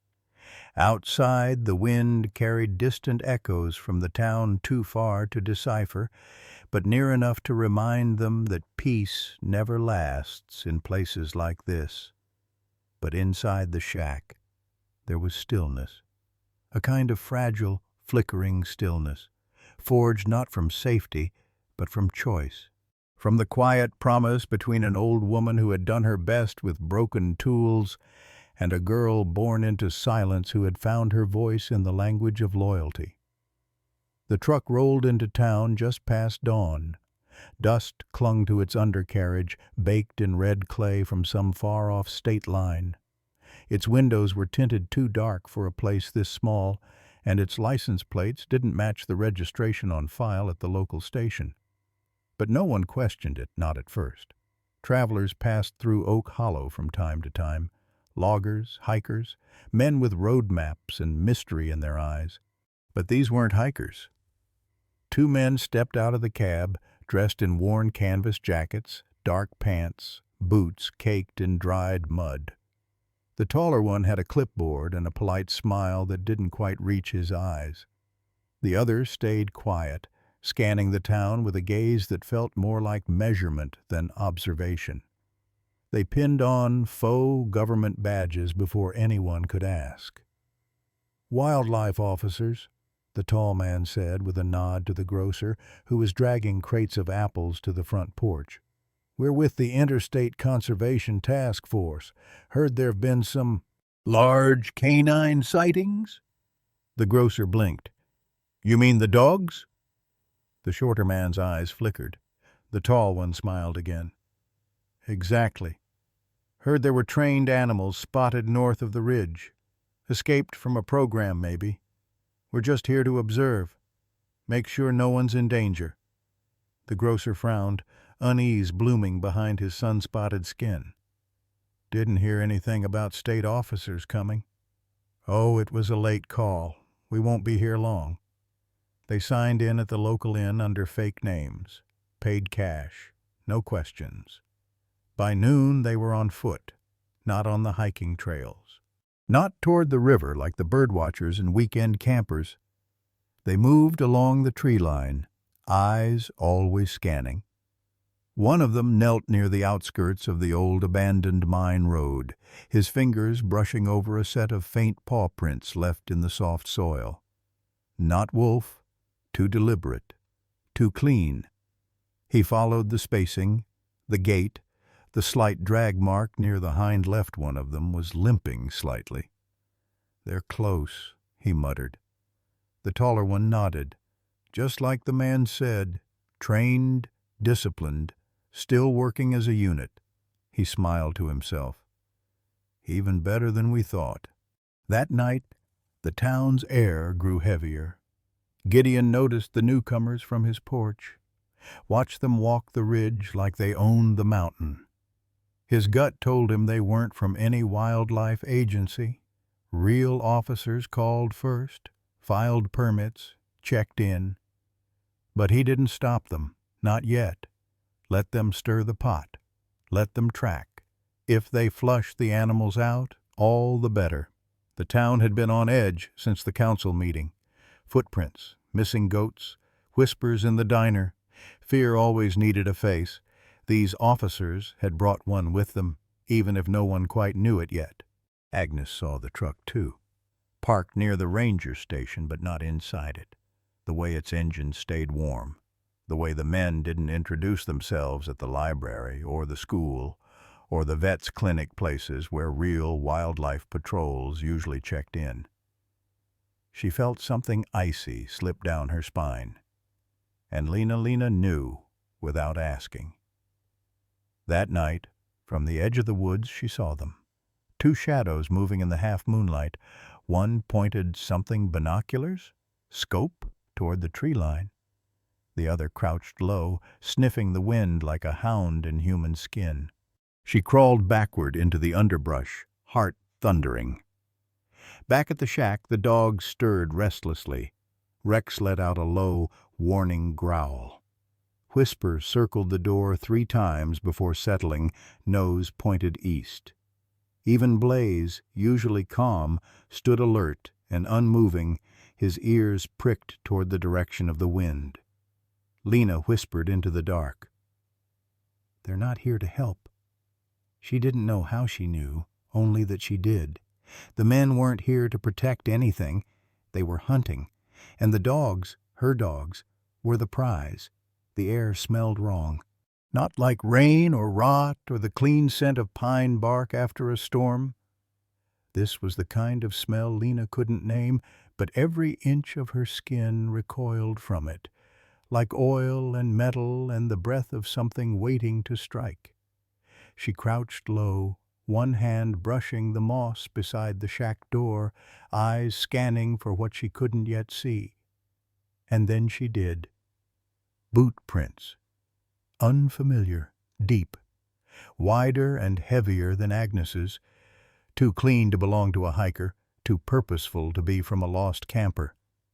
They led straight to the back window, then veered off, disappearing into the brush like ghosts. Her pulse thudded in her ears. The dogs hadn't barked last night, but Blaze had whined once, low and tense. She'd thought it was the wind. She'd been wrong. Someone had been watching. And not from town. Lena turned sharply, stepping back inside the shack. The dogs lifted their heads in unison, eyes alert. Whisper padded forward first, brushing against her leg. Blaze stood at the rear, tail stiff, posture unreadable. Even Rex, often slow to rise, was already on his feet, ears pricked forward. "We have to go," Lena whispered, not sure if she was speaking to the dogs or to herself. No hesitation. She grabbed the rucksack she kept stashed behind the firewood stack, an old canvas satchel packed days ago, just in case. A flask of water, jerky, a flashlight, an old towel that smelled like home. She didn't speak commands, didn't need to. Whisper moved first, leading the way out the back, ducking low under the collapsed part of the fence. Blaze followed, then Rex. The others moved like shadows, one by one, disappearing into the underbrush. Lena didn't look back at the shack. It no longer felt safe. They moved east. Through briar and deadfall and tangled vines, Lena led them without hesitation. Her legs remembered the way even when her eyes didn't. This forest was hers as much as theirs now, learned by heart, carved into the soles of her bare feet and the calluses of her palms. She hadn't come this way in almost a year, not since before winter, not since before the pups. But the memory pulled her forward. A cave near the cliffs, hidden by overgrown ferns and twisted roots, nestled in the arms of the Black Ridge Formation like a secret kept by stone. She'd played there as a child, built fairy circles out of pebbles, laid on the cool rock and watched bats swirl from the opening at dusk. It would be quiet, safe, for a little while. But they weren't alone. 100 yards back, two figures moved with the grace of trained predators. No talking, no clumsy trail breaking, just the faintest scuff of boot rubber against lichen and the glint of something metallic at the hip. The taller man held a tracker in one hand, small, silent, blinking with the rhythm of a heartbeat. Not GPS, something cruder, older, signal-based. "She's moving fast," he muttered. "With all of them. It's the girl." The shorter one nodded. "We wait for the canyon's edge. Nowhere to run." They split paths like wolves circling a den. Lena reached the cave mouth by dusk. The dogs fanned out first, noses to the wind, ears twitching. Blaze stayed nearest to her, placing his body between her and the open woods. Whisper vanished for a moment, then reappeared with a low huff, signaling clear. Inside, the cave was cool and dry. Moss clung to the entrance. Shadows played along the limestone walls like flickers of old dreams. Lena collapsed to her knees, heart racing. She pressed her forehead against Blaze's flank. He didn't move, just let her stay there, steady and still. "I'm sorry," she whispered. "I should have seen this coming sooner." Rex came to her side and dropped something at her feet. A pine cone, a peace offering in his way. She gave a tearful half-smile. "Thanks, soldier." But beneath that thin veil of calm, something coiled tighter. They were being hunted, not by wolves, not by townsfolk, but by men who smiled too easily, men with no scent of decency, men who saw these animals not as beings, but as commodities, and Lena would die before she let them be taken. It was just past midnight when the silence broke. A twig snapped, soft, barely audible, but enough. Blaze rose from his place at the cave entrance before Lena even opened her eyes. The rest of the pack stirred, muscles tensing, ears swiveling like radar dishes. A low growl rumbled in Rex's throat. Lena's heart jerked into her throat. The air had changed, still cold, but now tinged with something acrid, chemical, synthetic, like plastic burned too close to skin. She scrambled upright, still groggy from sleep. "Quiet," she whispered, placing a hand on Blaze's back. "Wait." But they didn't wait. Two shadows slid into the mouth of the cave, silent, fast, and armed. Then came the hiss. A pressurized canister, a pop of metal, the sting of gas in the air. The first dart flew straight for Blaze. He dodged. The second hit Lena, a bloom of pain in her shoulder, cold spreading fast. Her knees buckled before she could even scream. "No!" she gasped, but the word was already fading. The world tipped sideways. Blaze lunged. What followed wasn't a fight. It was a reckoning. Blaze hit the first man with the force of a missile. Teeth found throat. Blood sprayed against the stone like ink across parchment. The man shrieked once, then went still. The second dropped his dart gun and reached for a pistol. Too late. Whisper was already on him, slashing across his arm like a scythe. He fired blindly, the gunshot cracking like thunder inside the cave. The flash lit up Lena's collapsed body like a strobe in a nightmare. The bullet ricocheted, missed, but the sound sent the rest of the pack into a frenzy. Rex, Ghost, Flicker, they swarmed. These weren't trained responses. This wasn't obedience. This was blood-deep loyalty, erupting into violence. The man stumbled backward, tripping over Lena's leg, and fell hard. He tried to crawl, reached for the gun. A second shot fired, then a scream, then silence. Outside, the forest echoed with the panic of birds and the howl of something that didn't sound like wolf or dog or human, but some blend of all three. Blaze turned back toward Lena, breath heaving. She hadn't moved. A dart still jutted from her shoulder like a cruel feather. He pressed his nose to her cheek, nuzzled, whined. Nothing. Rex came beside him and nudged her hand. Still nothing. Blaze let out a guttural, heartbroken sound that didn't belong in any species' vocabulary. Then his ears snapped toward the trees. Movement. More coming. Lena's fingers twitched, barely. It was enough, but the cliffside wind howled louder now, and somewhere in the trees another gun cocked. Gunshots echoed through the cliffs. Lena lay still. The cave reeked of blood, smoke, and silence. The first gunshot had woken Gideon. The second made him reach for his rifle. He didn't tell anyone he was leaving, just slipped through the back door like he had 100 times before, boots muffled by pine needles. But this wasn't a hunt. This was something else. He followed the Echo's stone cave, Black Ridge cliffs. Halfway up, he found the bodies. One man-throat torn wide, another face shredded, still gasping shallow breaths. The air stank of metal and adrenaline, and under it all, dog. Not wolf, not stray, trained, old, smart. By the time Gideon reached the cave, dawn barely touched the trees. Inside, blood smeared the walls.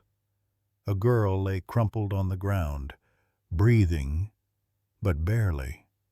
And standing guard him, Blaze, the dog from whispers, rumors, one ear torn, body shaking but still standing. Gideon raised his rifle. Blaze growled low, bone deep, primal, but their eyes locked and held. No lunge, no attack. Just something ancient passed between them. Behind Blaze, a man, rose pistol raised, aimed at the dog. Gideon fired first. The man collapsed. Blaze flinched, then went still. He didn't move when Gideon stepped forward, just watched, guarding. Gideon knelt by the girl. "Lena," he breathed, still alive. He looked up again. "She's breathing because of you." Blaze didn't blink, but when Gideon lifted her, the dog stepped aside. Outside, dawn broke across Black Ridge as Gideon carried Lena down the slope. He didn't speak, just held her like something sacred. Voices followed. Sheriff Connolly, Agnes, Mr. Halden. They reached the cave, gasping at the scene. Dead men, a bleeding dog, and a child clinging to life. "She's alive," Gideon said. "Barely." Connolly raised his gun toward Blaze. "That dog—" "No," Gideon snapped. "He protected her." Agnes knelt beside them, eyes wet. "He saved her life." Halden stepped in, using his belt as a tourniquet. Gideon held Blaze steady while Agnes whispered prayers. The dog never flinched, just kept his eyes on Lena. When it was over, Blaze collapsed beside her, muzzle inches from her hand. "He stayed," Gideon said. "Even when he could have run." The sheriff's voice was tight. "Those men weren't from Fish and Wildlife. They were traffickers, hunting something rare." "Something trained," Halden added. "They saw value," Agnes said. "Not loyalty, just price tags." She looked to Gideon. "Help him." He stared down at the dog, then at the girl unconscious, broken but alive. Finally he said, "No animal dies today." They moved together. Connolly hauling a surviving trafficker, Halden scouting ahead, Agnes supporting Lena, and behind them Blaze limping, refusing to fall. Through the woods, under a violet sky, they walked toward hope. The old veterinary clinic sat like an afterthought on Main Street. But that night, it felt like a cathedral. Gideon carried Blaze inside. Dr. Calder was already scrubbing in. "Back room, IV ready. We prep now." Gideon laid Blaze on the table like a fallen comrade. Machines beeped. Gauze pressed to wounds. Vets murmured. Agnes held Lena tight. The girl never looked away. "He wouldn't run," Lena whispered. "He could have, but he didn't." Gideon leaned over, pressing a calloused hand to the dog's head. "You did good, boy." "But don't go yet. She's still watching." Blaze's eyes twitched. A breath, then flatline. "Push epinephrine," Calder barked. Chaos, beeps, tubes, suction. Agnes dropped to her knees, clutching Lena, praying through sobs. 30 minutes passed. Then silence. "He's breathing on his own," Calder said. Lena collapsed into Agnes, sobbing. Gideon closed his eyes, finally letting himself feel. Halden whispered, "He held on, because she asked him to." They all knew this wasn't just a dog. This was a vow in flesh and blood. The clinic was silent but for the soft hum of machines and the shuffle of feet against linoleum. Outside, dawn broke over the sleepy town of Blackridge in muted golds and purples, but in here, time didn't move. It hovered, like breath held in a chest that had known too much pain to exhale yet. Dr. Calder leaned over Blaze's body, sweat glistening at his temples. His gloved hands worked steadily, fingers dancing between syringes and clamps. His voice, low but focused, guided his assistant through each pulse check, each breath drawn and measured by machines. "Laceration to the flank is stabilized, internal bleeding slowed, pupils still reactive." He didn't say more, didn't need to, because on the table lay not just a wounded animal, but something more fragile, more human than most men would admit. The dog had protected a child with everything he had. And now it was the child's turn to wait. In the adjoining room, Lena stirred. Curled beneath a thin blanket, hospital light cast pale halos across her cheeks. Dampness clung to her collarbone, her fingers twitching against the fabric as if reaching for something that wasn't there. Her eyelids fluttered, then opened slowly. Uncertain. The ceiling above her was too white, too still. No rustling trees, no low growls or warm breath against her wrist. Just emptiness. And then it hit. A memory, jagged and unrelenting, tore through her. The cave, the gunshot, the weight of Blaze's body slamming into hers. Then darkness. She gasped, bolting upright. Pain sliced through her side like a blade. "Easy now," came a voice. Agnes. She sat in the corner, eyes bloodshot, holding a steaming cup between both hands like it was the only thing holding her together. "He's... Blaze..." Lena's voice cracked. Agnes was beside her instantly, brushing damp hair from her brow. "He made it through the night. But he's still hurt," Lena whispered. "Yes," Agnes said, voice hoarse. "Badly. But he's fighting." Lena's face crumpled. She curled into herself, arms wrapped around her chest like they were the only way to stop the quake inside. Tears came silently at first, then with sound. She pressed her fist to her face, voice splintering. "He's hurt because of me?"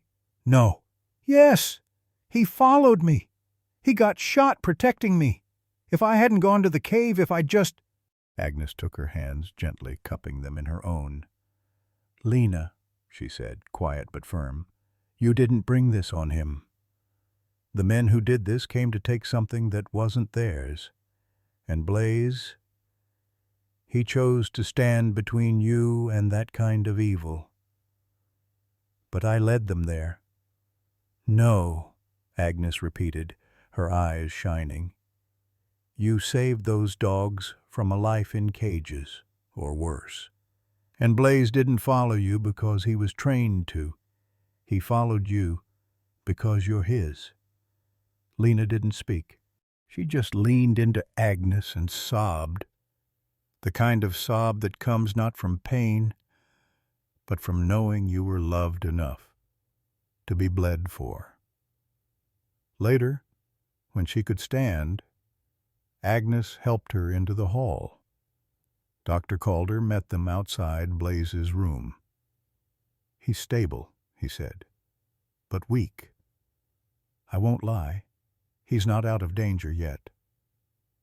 "Can I see him?" Lena asked, her voice barely audible. He paused, then nodded. "1 minute. No touching the bandages. And prepare yourself. He's been through hell." She walked in slowly. The room was dim. Machines pulsed softly beside the steel table. Blaze lay still, his body wrapped in gauze, stitched with pain. A tube snaked from his foreleg. His chest rose and fell like it was trying to remember how. Lena stepped closer, sneakers whispering against tile. She didn't cry. She just stood at the edge of the table and whispered, "You held on." Blaze didn't stir, but somewhere in the rhythm of his breath she imagined a shift. A promise returned. It started with a paper trail. Crumpled receipts, forged letters, a burner phone with call logs too neat to be accidental. Sheriff Connolly sat in his office past midnight, a single desk lamp spilling tired light over the reports. The air smelled like old coffee and leather-bound files, but what he read made him sick. James Lewis, barely remembered. Lena's father's cousin. Estranged. Quiet. Opportunistic. And apparently desperate. The traffickers posing as wildlife officers weren't just after rare canines. They'd been paid to retrieve Lena, kidnap her under the guise of protective custody, exploit the fact that she lived off-grid with no legal guardian. The motive? Her inheritance. A trust left dormant until she came of age, or until a family member filed for custody under special circumstance. That circumstance nearly got her killed. Connolly swore under his breath. He picked up the phone. "This goes to the council." The next night the community center buzzed with low voices. A storm hung over Black Ridge, not in the sky, but in the room. Half the town had heard the rumors. The other half came anyway, drawn by instinct like deer before a tremor. Lena sat in the front row beside Agnes, pale but composed. She hadn't let go of the scarf wrapped around her wrist since Blaze's surgery. Agnes rested a hand on her knee. An anchor. Sheriff Connolly stepped forward, holding a manila folder like it weighed more than paper. "I owe you the truth," he began. 3 days ago, men claiming to be wildlife agents entered this town illegally.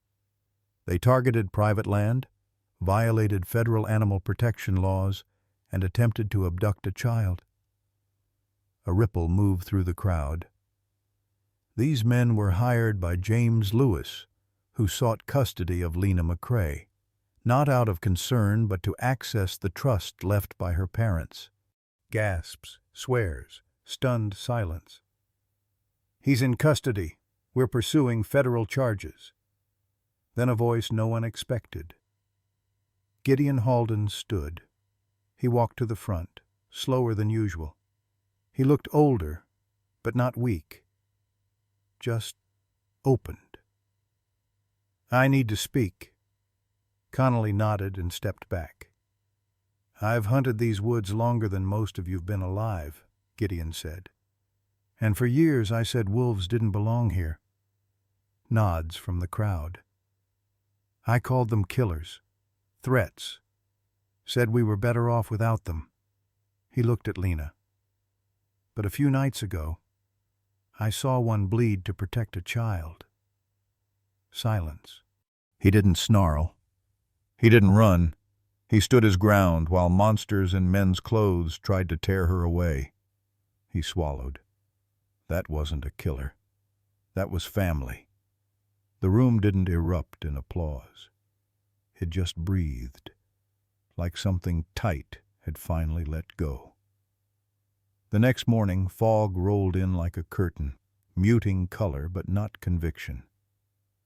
For the first time in years, the council chamber filled early. No shouting, no protest. Just rows of townspeople, loggers, teachers, hunters waiting. Lena sat quietly, Agnes beside her. Neither spoke, until Gideon Halden stepped forward again. He unrolled a map on the table, a stretch of land most had written off as too rocky, too wild. "My family used to hunt here," he said, "but now I think it should be something else." The room leaned in, a sanctuary for the dogs, for the ones we misunderstood. He looked at Lena. Her gaze dropped, but her fingers twitched over her scarf. "I'll build the fences. I'll donate the land. I'll make it safe, but only if the town agrees." Silence. Deep, waiting. Then old Mrs. Doherty stood. The same woman who once called the dogs demons with paws. "I still don't like wild animals near my chickens," she muttered. A pause. "But maybe it's time we stop trying to control everything that scares us." She sat down. One by one, hands went up. Unanimous. The gavel came down. Motion passed. At the back of the room, Lena didn't speak. Her shoulders trembled. Agnes turned to ask what was wrong, and saw the tears falling silently. Lena didn't sob. She just wept, as if she'd been holding her breath since her mother died, as if Blaze's blood hadn't been in vain, as if finally the world had decided to love something fierce and misunderstood and deeply worth saving. And no one told her to stop, because they all understood. This wasn't just about wolves or land. It was about what comes next. When a town chooses mercy over fear, when a child who lost everything watches something new be born. And for the first time in years, Blackridge began again. It was the first truly clear morning Blackridge had seen in weeks. The fog had lifted early, as if it too understood the weight of the day. Pine needles glistened beneath shafts of golden sunlight, and a hush settled over the clearing at the edge of the forest, now marked by a newly built wooden archway, hand-carved with just 2 words. Beneath it, the town gathered, not out of obligation, but with something close to reverence. Children clutched their parents' hands. Men removed their hats. Women carried flowers from their own yards. The hush wasn't silence, it was respect. Off to the side, just beyond the crowd, stood Blaze. He limped now, favoring his left hind leg, but his head was high.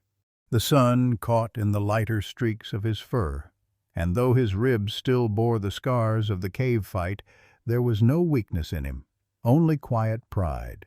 The other dogs flanked him like sentinels once called strays, now protectors, pack, family. They stood at the field's edge like shadows made solid, still, watching. Lena walked slowly toward the front. Her hand rested on Blaze's shoulder before she passed, and he blinked once, as if giving permission. She stepped up to the podium, just a smoothed log with a mic, and looked out at the crowd.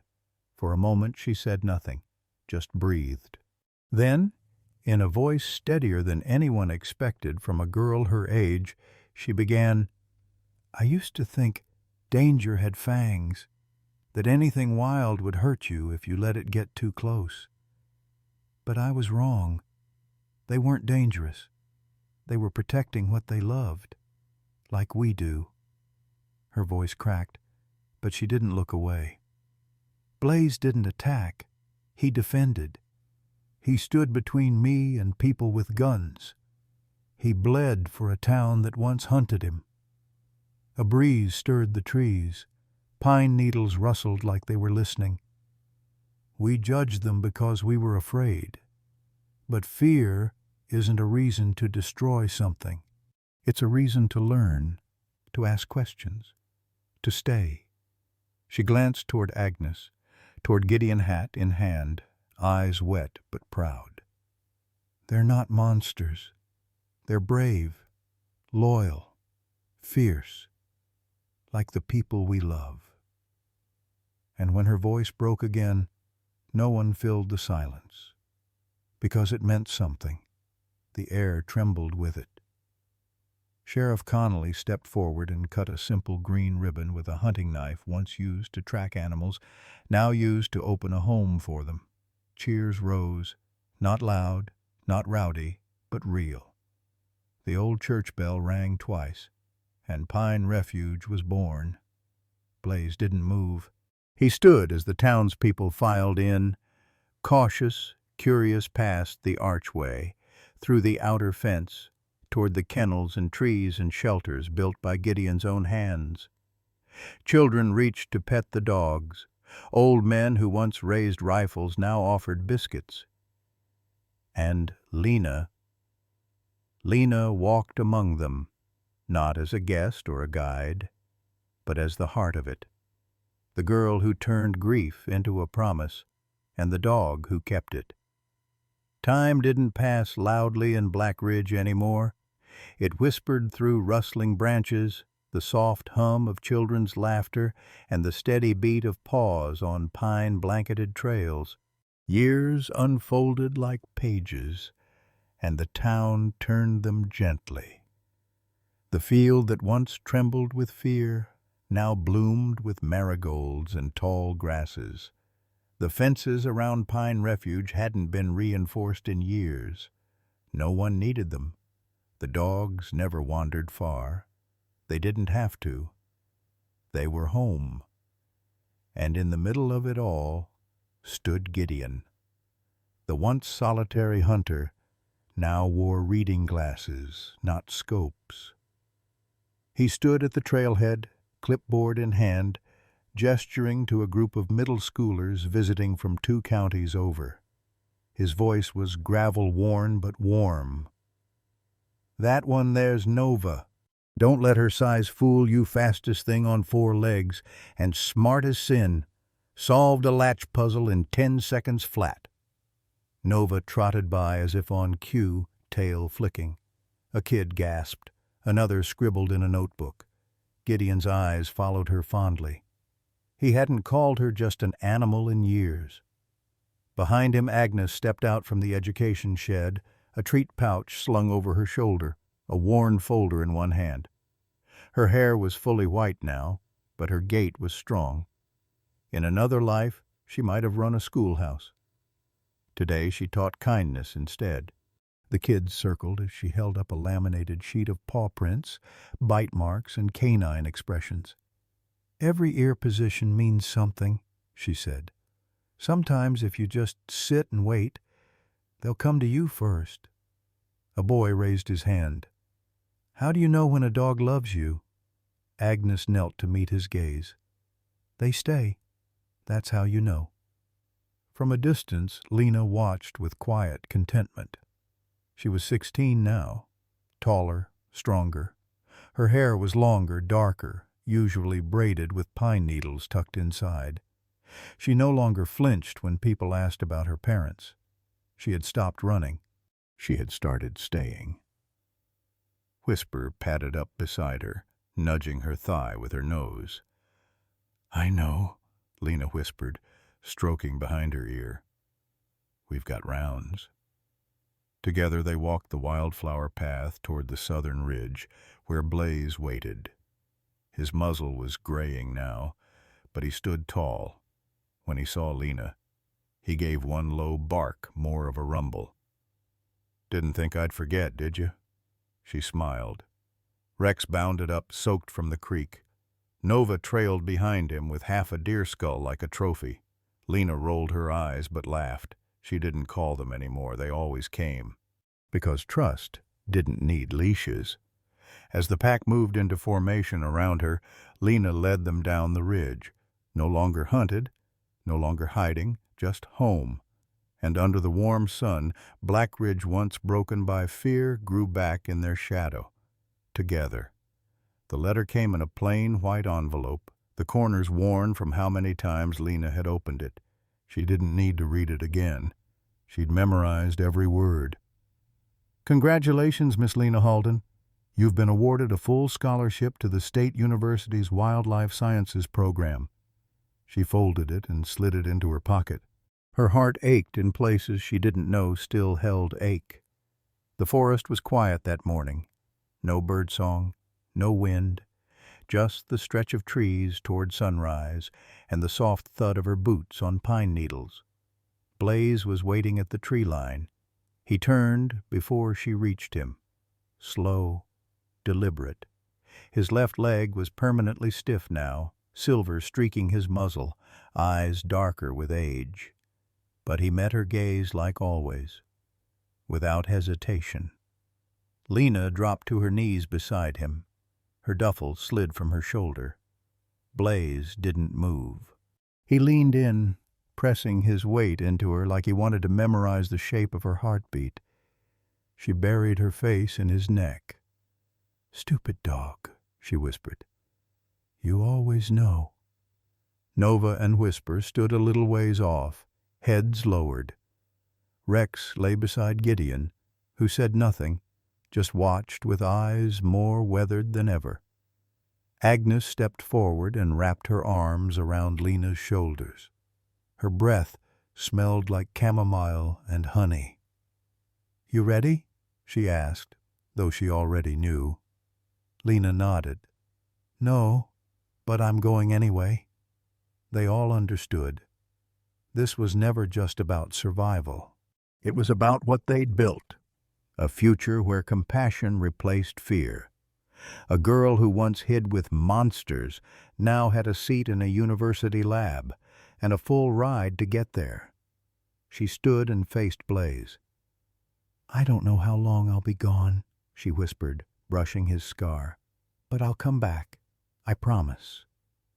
Blaze nuzzled her once, let out a breath, not quite a whine, but not silence either.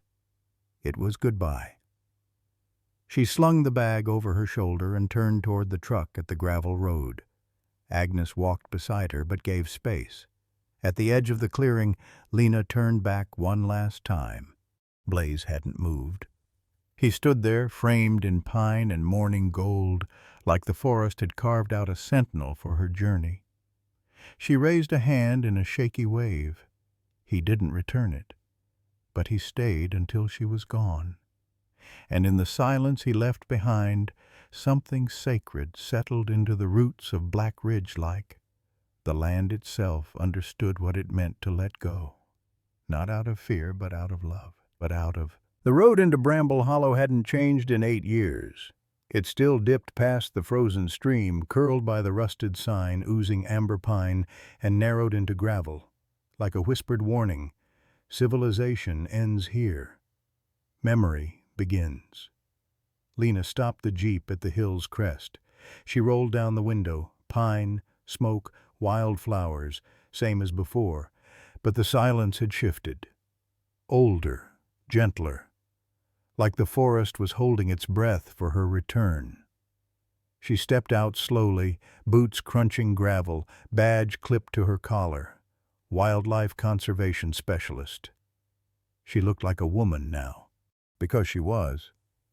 But the forest would still remember the girl, the one who ran with wolves, bled in caves, wept for dying dogs. "Easy, girl," she whispered. "Just go home." The house stood weathered but familiar. The porch slanted slightly, tired but waiting. Before she could knock, the door opened. Agnes. Her hair was silver now, her back more curved. But those eyes, forged of gentleness and iron, still saw through everything. "I thought maybe you forgot where we live," Agnes said, smile trembling. Lena stepped into her arms. Never forgot. Just had to be ready. Agnes nodded into her shoulder. You are now? Inside, not much had changed. The same cedar scent, the same wall of photos. On the mantel, a new frame. It was Blaze, lying under the old oak, eyes closed, Nova beside him. Whisper nearby. Rex, just out of frame, but surely close. Lena's throat tightened. When? 2 winters ago, Agnes said softly. His heart just stopped.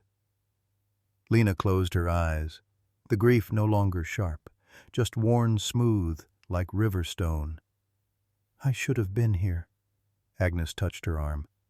You were helping others like him, and he knew that.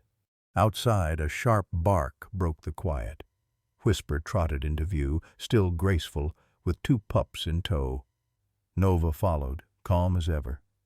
Rex limped out from beneath the porch, flopped down with a grunt.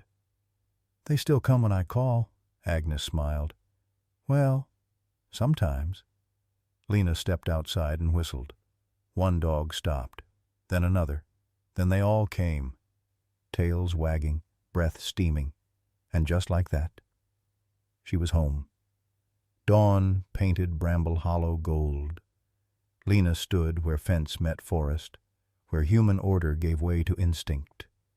Damp moss, pine, raven cries far off.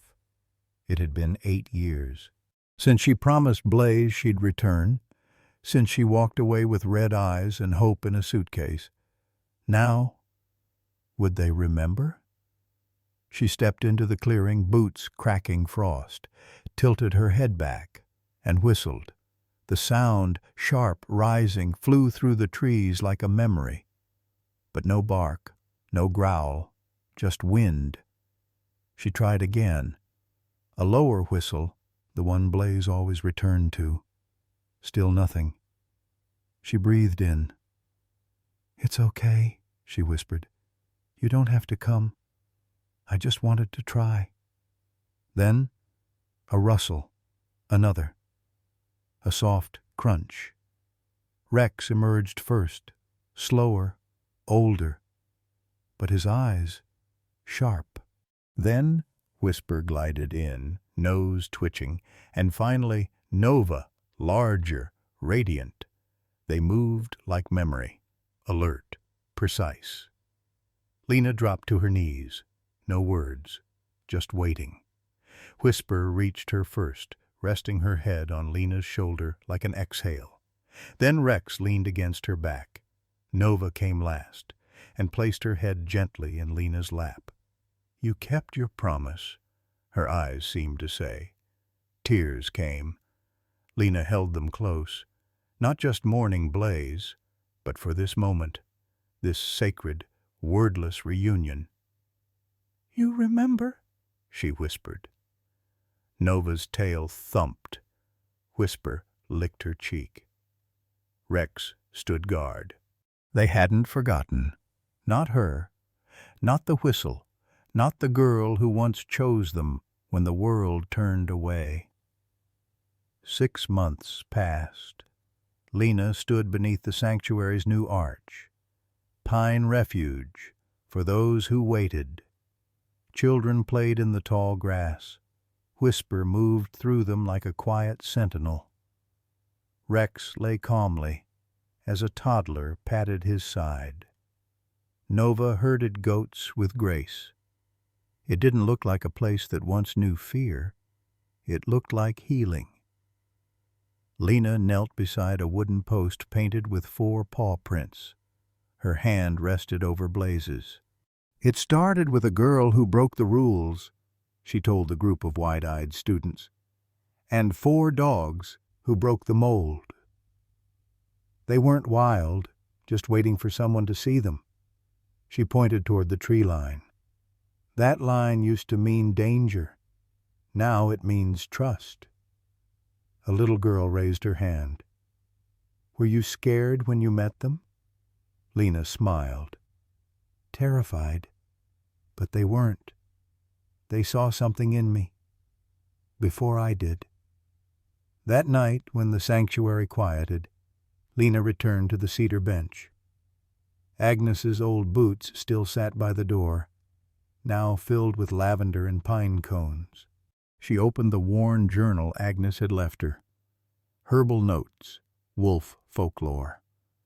On the last page, in neat script, "Be the bridge, not the cage," she traced the words. That's what Pine Refuge had become, not a holding place, a meeting point. She walked the perimeter like she did every night, Whisper at her side, Nova flanking, Rex steady behind.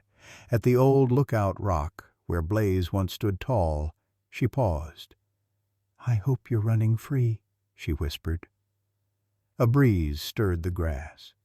Back at the barn, soft lights glowed. Rescued dogs rested inside, some still afraid, some learning to hope. Lena placed a hand over her heart. Every life here is a promise kept. Tomorrow more children would come, more dogs, more bridges built. But tonight, Bramble Hollow simply breathed. And the legacy of a girl and 4 dogs who changed everything lived on in the silence between heartbeats. In the end, Bramble Hollow is not just a place. It's a promise. A reminder that healing is possible, even after the deepest scars. That loyalty, especially from those with 4 paws and quiet eyes, is not earned through force, but through kindness and trust. Through Blaze, Nova, Whisper, and Rex, we see what German shepherds and all animals can teach us. To protect without question, to forgive without conditions, and to love with a depth that words cannot hold. They are not just guardians of land, but guardians of the human spirit. Lena's journey reminds us that sometimes the ones we fear are the very ones meant to save us. That sometimes the wild isn't wild at all. It's just waiting for someone to listen. Let this story be a call to protect, to understand, and to love more deeply. Not just animals, but one another. Because the most powerful sanctuaries aren't built of wood or wire, they are built with compassion. And in that we find our truest legacy, a world not shaped by fear, but by the courage to care.